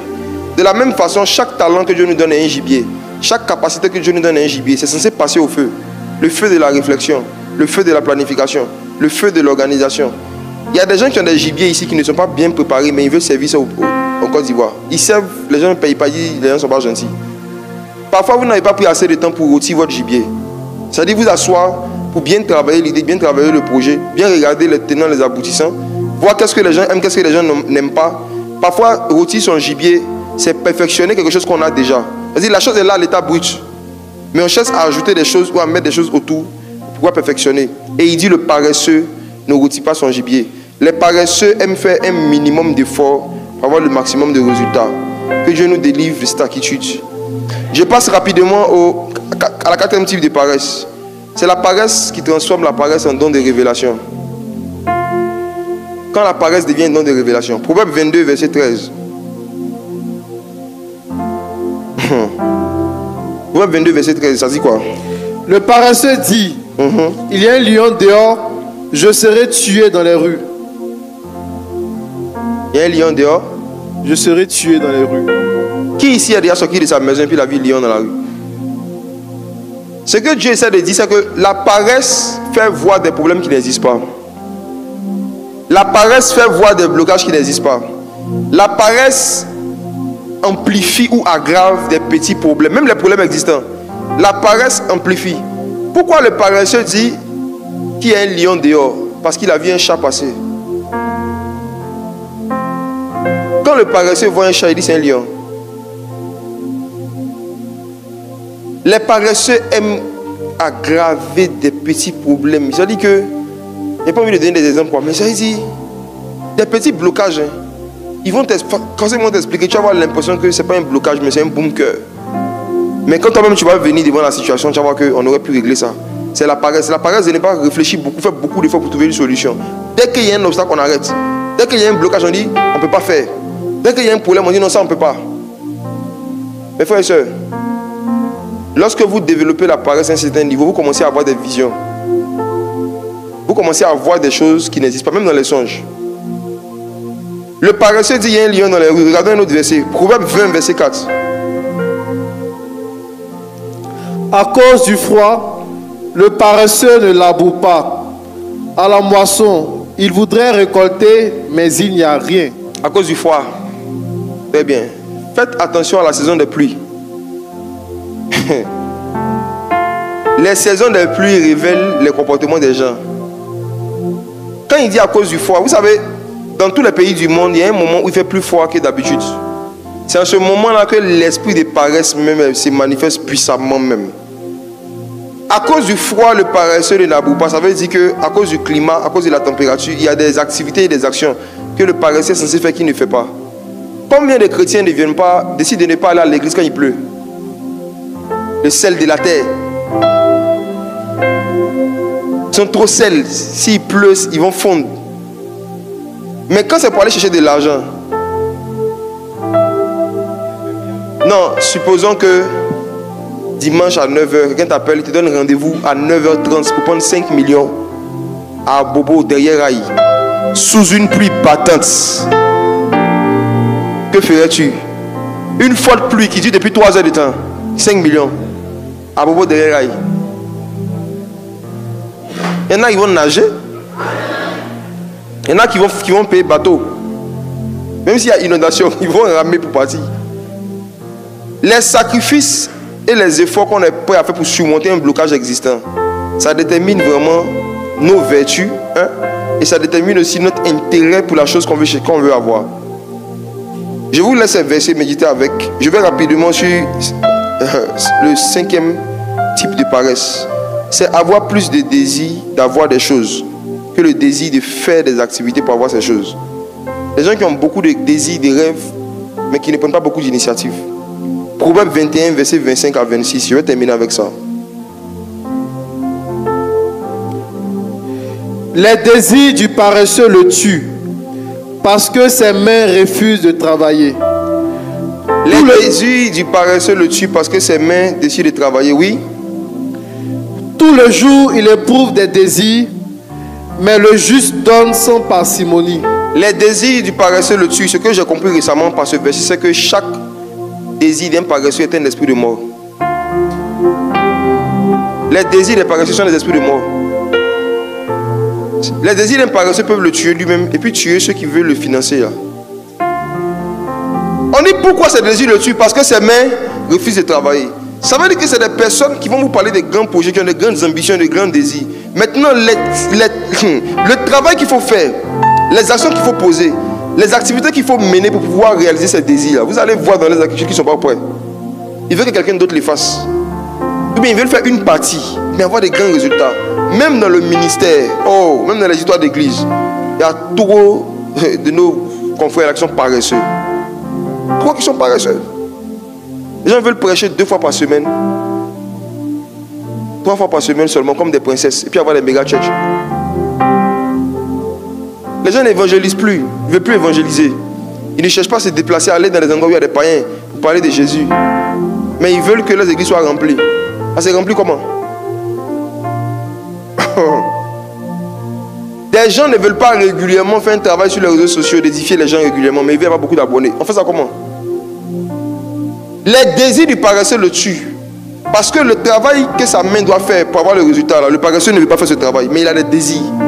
Faites attention, vous qui encouragez des gens qui ont beaucoup de désirs, beaucoup de projets, mais qui ne posent pas beaucoup d'actions devant vous, faites attention. Si ce n'est pas eux qui se tuent, ils vont vous tuer un jour. Les paresseux tuent avec la langue. Un jour, dans une frustration, il va te dire, toi, j'ai déjà fait quoi pour moi? Le jour où tu vas lui refuser quelque chose, ou bien le jour où tu ne veux pas vouloir aller dans son sens par rapport à une de ses ambitions, il va te sortir des paroles qui vont tuer en toi le désir d'aider quelqu'un. Beaucoup de personnes ont décidé de ne plus aider les gens à cause de certaines paroles que des ingrats leur ont dit. L'ingratitude va tuer en toi aussi une vertu que Dieu t'avait donnée. L'ingratitude va tuer en toi une vertu. Moi, je ne connais pas quelqu'un qui est très paresseux et puis qui est reconnaissant, ça n'existe pas. C'est pourquoi ils préfèrent ne pas aider les paresseux. Parce que peu importe ce qu'il fait pour eux. Un jour, ils vont me dire que ce qu'il fait, c'est rien. Et l'effet que ça va me faire, ça va faire que je ne vais plus vouloir aider quelqu'un. Non, pour garder mon cœur, je ne les aide pas. L'une des façons de garder son cœur, c'est de se garder, de pouvoir investir, faire des sacrifices pour quelqu'un qui n'a pas certaines vertus. Il ne faut pas juste regarder les problèmes que la personne a, il faut regarder ses vertus aussi. Et quelqu'un qui n'aime pas travailler, mais qui a beaucoup de désirs, un jour, ces désirs vont le tuer et te tuer. Vous tous, vous allez vous faire tuer.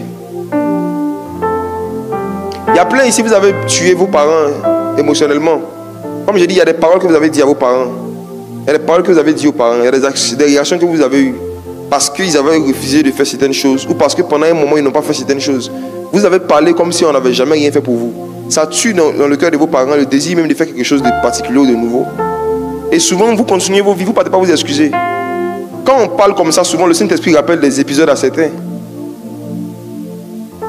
Mais quand tu te rappelles de l'épisode, est-ce qu'après tu prends la décision de revenir vers les parents pour t'excuser? Mes frères, c'est dommage. Je le dis encore pour terminer, ça me fait mal. La majorité des gens, malgré mes sujets d'enseignement, des gens vont écouter, ils ne vont pas prendre de résolution. Ils vont finir d'écouter, ils vont rentrer à la maison, ils vont continuer leur même vie comme avant. Ils ne vont pas changer les habitudes. Ils ne vont pas s'asseoir pour planifier les choses. Pour savoir qu'est-ce que je dois faire ici, qu'est-ce que je dois faire là. C'est dommage. Le peu qui écoute la parole et qui met la parole en pratique, c'est à vous que je parle. S'il vous plaît, il y a trop de souffrance, que ce soit dans nos familles, dans nos pays, pour que nous, on ait la méchanceté de penser seulement à nous reposer, à nous faire plaisir. Il y a trop de gens qu'on doit aider. Il faut que chacun s'élève et mette la main à la pâte dans ce secteur d'activité par rapport à ses talents, dans les choses qu'il sait que Dieu l'appelle à faire. Il faut que chacun d'entre nous, on s'élève et on commence à faire chacun à son niveau le peu qu'il puisse faire pour soulager quelqu'un autour de lui. Vous qui êtes élèves et étudiants et qui êtes issus de familles pauvres, écoutez ce que je vais vous dire. Quand on dit famille pauvre, là, ne laissez pas vos parents vous donner l'impression que vous êtes riches. Il y a des parents orgueilleux qui ont du mal à varier même le menu alimentaire à la maison, mais qui disent aux enfants, on n'est pas pauvre. On n'est pas pauvre. Mais jeunes frères, soyez réalistes. Si c'est toujours même ça, ce berger d'enfer, vous êtes pauvre. Si tu vois que tu n'arrives pas, les parents n'ont pas les moyens de subvenir à tes besoins de base, les vêtements, les chaussures, le temps, mais tu vois qu'ils peuvent te donner un transport. Comment on parle, non? Il faut comprendre que tu es dans une famille pauvre. Et de ce fait-là, le fait que tu vas à l'école aujourd'hui, c'est la main que Dieu te tend. C'est l'opportunité que Dieu te tend pour deux choses. Première chose, pour ne pas qu'un jour, quand tu vas devenir adulte, ta vie ressemble à la vie de la famille où tu as grandi. Deuxième chose, pour qu'un jour tu puisses faire sortir ces gens-là, eux aussi, des limitations dans lesquelles ils sont. Tu joues avec tes études. Tu es en train de jouer avec ton âme, toi seul. Parce que c'est possible que papa même meure avant que tu finisses les études, comme ça arrive à beaucoup. C'est possible que la personne qui finit tes études là ait des problèmes financiers. Et la personne ne peut pas continuer à payer tes études. Tes parents peuvent être vivants, mais leur argent est mort. L'argent meurt plus vite que les parents. Les moyens qu'ils avaient hier, ils peuvent ne plus l'avoir un moment. Ils ne pourront pas payer le type d'études que tu veux, ils ne pourront plus faire certaines choses. Est-ce que toi tu es en train de planifier ce jour-là? Est-ce que tu es en train d'étudier en te disant un jour papa ne sera pas là? Un jour maman ne sera pas là. Un jour, même s'ils sont là, il peut arriver qu'un jour ils ne puissent pas avoir les moyens de faire. Il faut que vous causez avec vos amis de classe. Il y a beaucoup d'orphelins. Causez avec vos amis de classe. Il y a beaucoup dont les parents ont perdu subitement leurs affaires du jour au lendemain. Causez avec vos amis de classe. Ça peut vous arriver aussi. Est-ce que vous êtes en train de vous préparer à ça? Vous-même les parents, est-ce que vous préparez aussi les enfants à ça? Ne leur donnez pas l'impression que vous êtes des milliardaires éternels.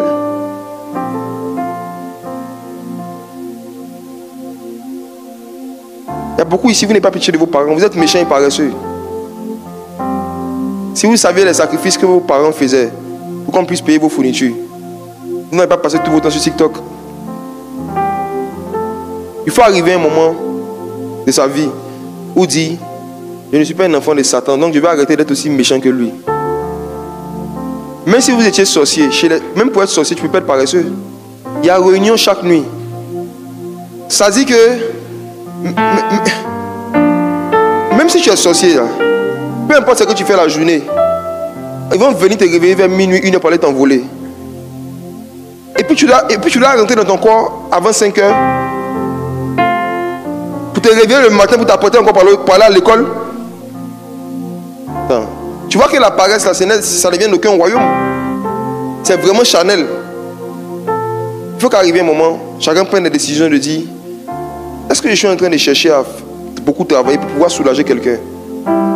L'une des choses qui peut attirer une grande onction et une grande bénédiction sur vos vies, c'est d'identifier une catégorie de personnes et puis vous allez décider que vous allez travailler pour les aider à souffrir moins. C'est-à-dire que tu identifies des gens là, et tu dédies ta vie à travailler et à faire des actions pour que ces personnes-là souffrent moins ou ne souffrent plus. Quand tu ne vis pas pour quelqu'un, tu vas vivre pour toi-même. Et quand tu vis pour toi-même, la vérité, hein, tu peux mal finir. Parce que Jésus n'a appelé personne parmi nous à vivre pour lui-même. Jésus est venu sur la terre, il est venu vivre pour nous. Il est mort pour nous. Donc chacun d'entre nous là, on doit identifier une ou plusieurs personnes pour qui on vit. C'est bon? Pendant que je suis en train de parler, j'ai vu une scène.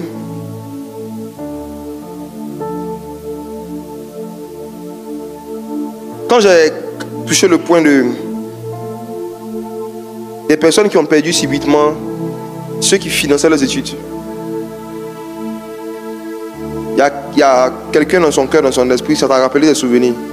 Il y a des gens ici qui auraient pu aller un peu plus loin en termes de formation, d'apprentissage, même d'opportunités dans la vie, s'ils n'avaient pas perdu papa ou maman subitement. Ou si un de leurs parents n'avait pas perdu subitement son emploi ou son activité. L'Esprit du Seigneur vient tout de suite de me dire de prier pour vous qui avez été blessé ou qui êtes blessé par le fait que la personne qui vous finançait par rapport aux études et à l'apprentissage n'a pas pu le faire. Et souvent quand vous voyez des gens évoluer, quand vous voyez des gens qui étaient de votre promotion, de votre génération, qui ont pu aller un peu plus loin, il y a comme une blessure à l'intérieur de vous, il y a une tristesse. Et jusqu'à aujourd'hui, cette tristesse-là revient continuellement. On doit prier pour vous. Si on ne prie pas pour vous, sans le vouloir, le diable va se servir de ce sentiment de tristesse-là pour créer un sentiment qui n'est pas bon. Non seulement Dieu veut guérir votre cœur blessé par rapport à ça, mais vous savez, Dieu est la source de tout. Dieu peut susciter encore à nouveau quelqu'un d'autre qui va pouvoir continuer à vous pousser, à vous financer, pour que vous continuiez vos apprentissages, pour que vous continuiez la vie où vous avez laissé la vie. Si tu es en train de m'écouter et que tu as perdu ton père, tu as perdu ta mère, tu as perdu quelqu'un, peut-être même que ce n'est pas père et mère forcément, je suis en train de voir dans mon esprit quelqu'un qui a perdu son oncle, c'était l'oncle qui payait les études. Et quand l'oncle est mort, il n'y a personne qui a pris la responsabilité de le faire. Ce qui est grave, c'est dans les familles où tu vois que les gens ont les moyens de le faire. Mais c'est juste l'amour là et la décision de faire pour quelqu'un que les gens n'ont pas. Tu es en train de m'écouter et tu t'es retrouvé dans ce cas-là, tu as déjà vécu ça. Tiens-toi debout s'il te plaît, je vais prier avec toi. Si tu es dans la salle, si tu es dehors, ceux qui sont dehors, rentrez dans la salle. Je reprends. Tu es en train de m'écouter et tu es dans le cas de quelqu'un qui a dû arrêter ses études, sa formation indépendamment de sa volonté à cause de la mort d'un parent ou à cause du fait que le parent qui finançait la chose a perdu subitement son travail ou son argent. Ça t'a blessé, ça te blesse. Souvent même ça te complexe. Ça crée même souvent dans ton cœur une colère par rapport à d'autres personnes que tu vois qui eux sont en train d'évoluer. Parce qu'il y a des gens eux qui arrivent à payer leurs études. Ça crée dans ton cœur une blessure. Tiens-toi debout. Si tu es dehors, rentre dans la salle. Si tu vis ce que j'ai dit, que tu es dehors, viens.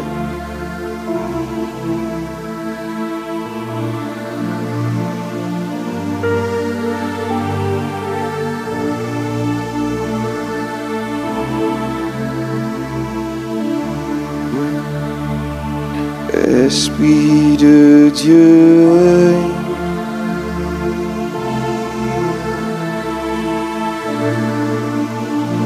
dans ma vie, esprit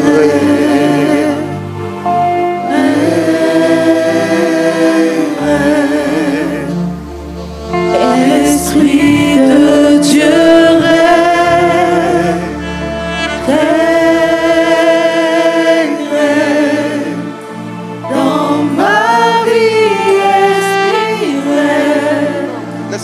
Restez.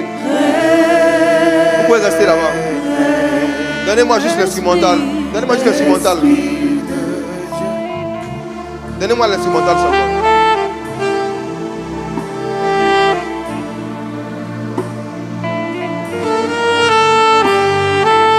Aidez-les.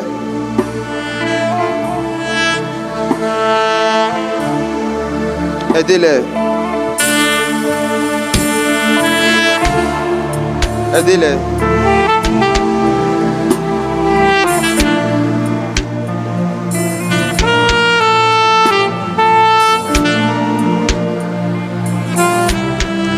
Je n'ai rien à voir dans ce qui est en train de se passer. Le Saint-Esprit consolateur est en train de rencontrer lui-même chaque personne au niveau de sa blessure. Si cette amertume ne quitte pas, si ce cœur ne change pas, il y a des bénédictions qui ne viendront pas. Le père des orphelins, le mari de la veuve est en train de consoler. Règne, règne, règne, règne, règne, Esprit de Dieu.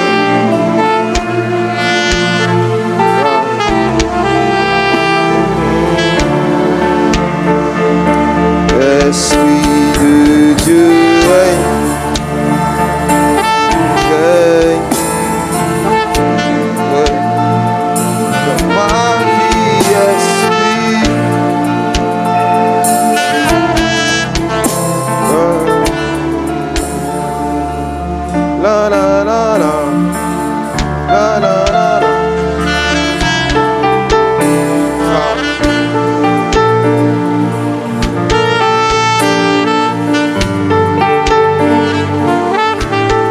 Mettez votre main sur votre cœur. Même ceux qui suivent en ligne. Fermez les yeux seulement. Faites silence seulement. Quelque chose est en train de rentrer en vous.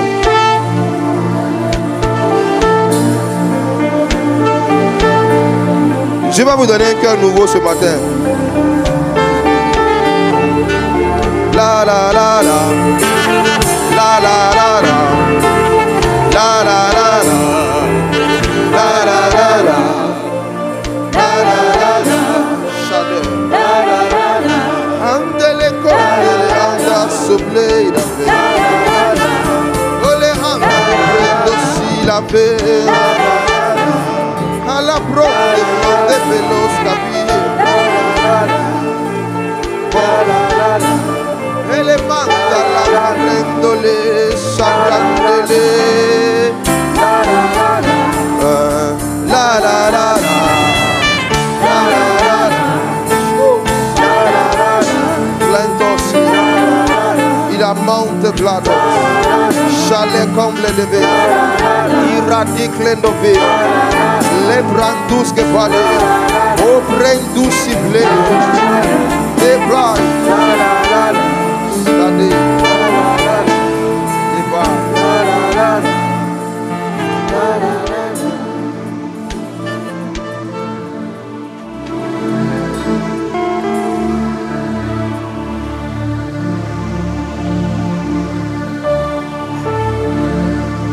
Changez votre façon de voir Dieu. Quand vous priez, dites notre Père. Beaucoup parmi vous, à cause de cela, vous avez du mal à voir Dieu comme votre Père.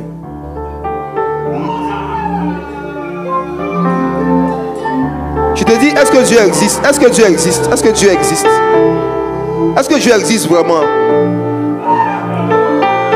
Est-ce que moi et mes soeurs, Dieu nous aimait vraiment? Pourquoi il nous a laissés dans cette situation?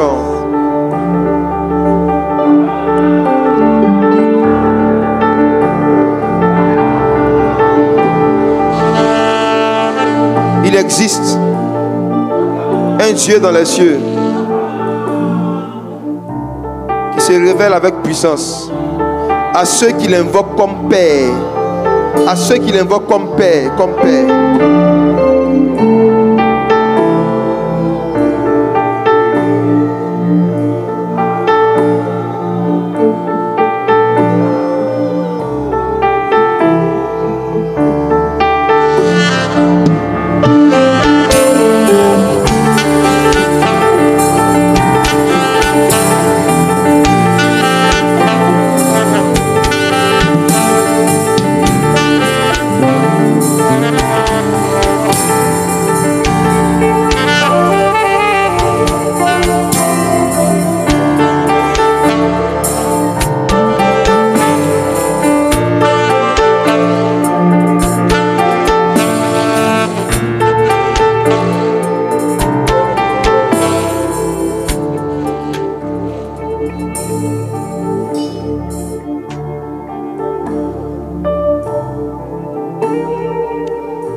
Façon de voir Dieu.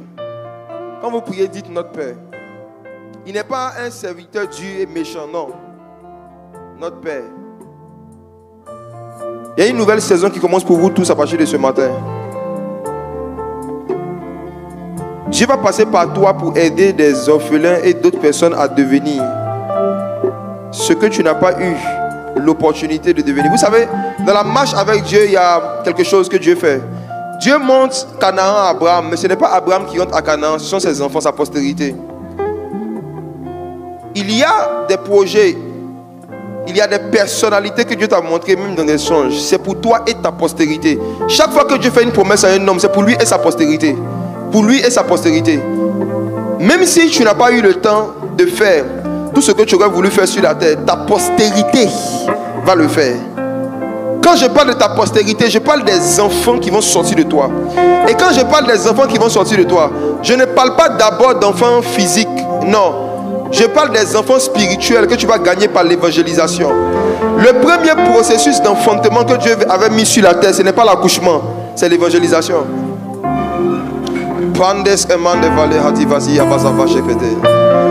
Les personnes que tu vas gagner à travers tes évangélisations qui vont devenir ta postérité.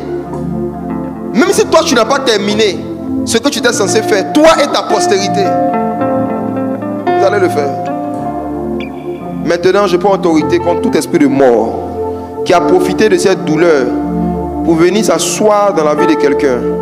S'il y a quelqu'un parmi vous qui est oppressé par un esprit de mort quelconque, l'esprit de ton papa, l'esprit de ta maman, l'esprit d'un oncle, un esprit humain qui t'oppresse par des rêves, qui t'oppresse par des paroles, qui t'oppresse même en faisant bouger des objets dans ta chambre, te donner l'impression que non, maman est toujours là, papa est toujours là, c'est un démon. Laissez les gens simplement ce matin. Laissez-les. Laissez-les. Esprit humain sort. Je vois une ici en particulier qui est très en communion avec l'esprit de son papa. Tu es en train de m'écouter. Ton âme est en communion avec l'esprit de ton papa décédé. Je crée une séparation maintenant dans le monde spirituel entre toi et lui. Je brise ce lien émotionnel malsain que les démons ont créé. Tu peux toucher la tête de la femme qui est là.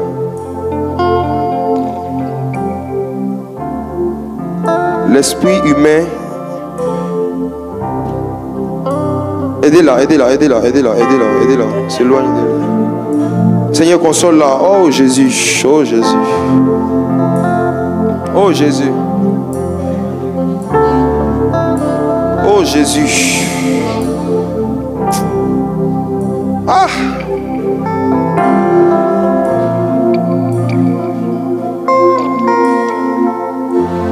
Si vous mettez en pratique la parole que vous avez entendue, vous n'échouerez jamais. La Bible dit que celui qui médite la parole de Dieu jour et nuit, tout ce qu'il fait lui réussit.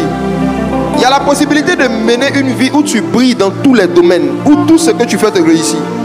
Si vous prenez au sérieux la parole que vous avez reçue, la parole de Dieu, il envoya sa parole est guérie.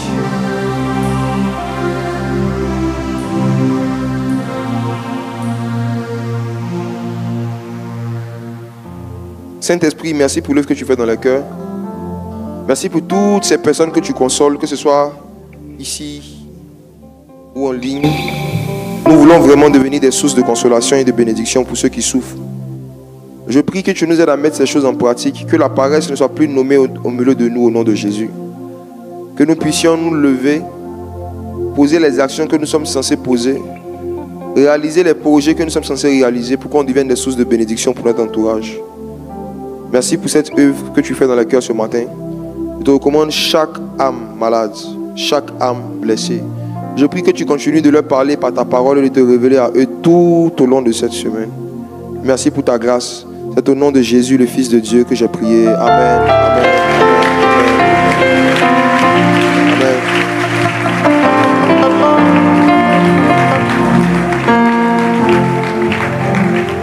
Amen. Amen. Wow. Je vais lancer un appel. Peut-être que tu as écouté tout ce que tu as écouté, mais tu sais à l'intérieur de toi que tu n'es pas né de nouveau. Tu vas peut-être à l'église, tu fréquentes des milieux religieux, mais du fond de ton cœur, tu n'as pas encore pris la décision de naître de nouveau, abandonner le monde, marcher avec Christ. Faire l'expérience de cette rencontre qu'on appelle la nouvelle naissance. Cette rencontre intime, personnelle avec le Saint-Esprit qui se passe dans le cœur. Tu veux prendre cette décision ce matin, tu veux recevoir Jésus, naître de nouveau. Je vais te demander de te tenir debout à ta place. Qui veut recevoir Jésus, qui veut naître de nouveau, commencer une nouvelle vie avec lui?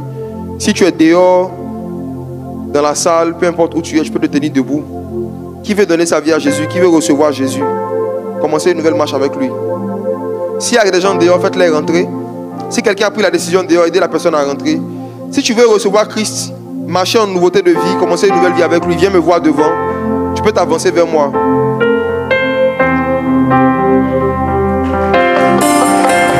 Il y a quelqu'un qui est en train de venir de dehors, il y a des autres qui viennent de dehors. On glorifie Dieu pour eux.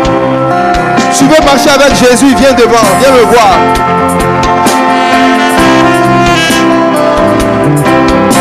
Tu veux commencer une nouvelle vie avec Jésus, viens.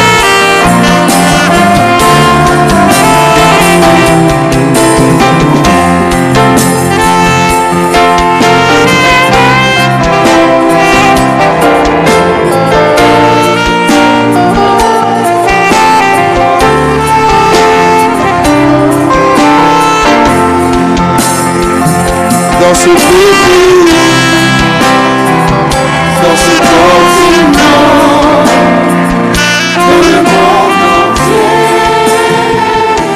les cœurs sont touchés, les malades guérissent, glorifiant Jésus. C'est le Saint-Esprit qui agit dans cette vie, dans ce beau pays, dans ce beau pays, dans ce continent, dans ce continent, dans le monde entier. dans le monde entier. Les cœurs sont touchés, Les malades guérissent, les malades guérissent, glorifiant Jésus. glorifiant Jésus. C'est le Saint-Esprit. C'est le Saint-Esprit qui agit dans cette vie. Alléluia. Waouh, gloire à Dieu. Mettez votre main sur votre cœur, vous allez répéter après moi. Seigneur Jésus, merci pour ta parole. Merci pour ton sacrifice. J'ai entendu parler de toi. Je veux devenir ton ami. Je veux devenir ton disciple. Change-moi et montre-moi le chemin que je dois prendre pour vivre avec toi pour l'éternité. Au nom de Jésus. Amen. Amen. Alors voici. Vous allez partir vers celui qui a levé la main derrière. Vous allez partir vers lui pour qu'on puisse prendre vos noms pour échanger avec vous en dehors d'ici. Donc, vous pouvez partir comme ça, dans la rangée du milieu. On peut acclamer le Seigneur pour eux pendant qu'ils sont là. Merci Jésus. Amen. On va passer au temps des offrandes. Si tu as apporté ton offrande, ta dîme, tu vas prendre ça rapidement. Il y a des paniers qui vont passer. Pour ceux aussi qui nous visitent pour la première fois, on fait des dons chaque dimanche pour la construction de l'église. Donc si tu veux faire un don pour la construction, il y a des paniers de devant. Si tu veux faire aussi des offrandes par mobile money, tu peux lever la main. On va te donner les numéros Wave et Orange sur lesquels tu peux faire les offrandes. Allons-y.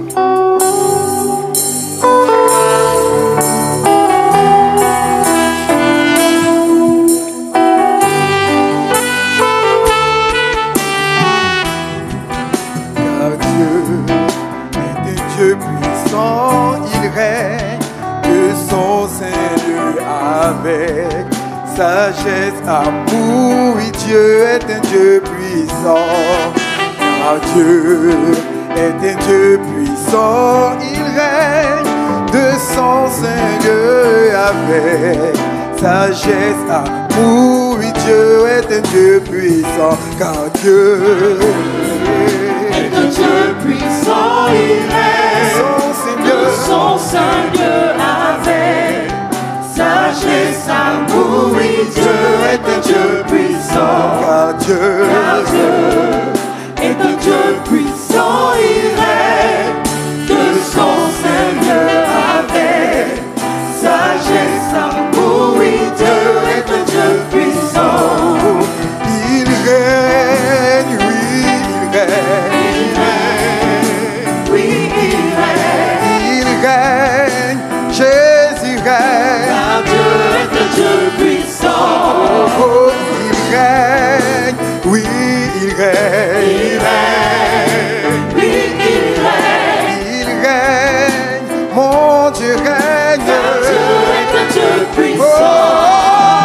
il règne, oui, il règne. Il règne. Oui, il règne. Il règne, Jésus règne. Car Dieu est un Dieu puissant. Oh, il règne, oui, il règne. Il règne.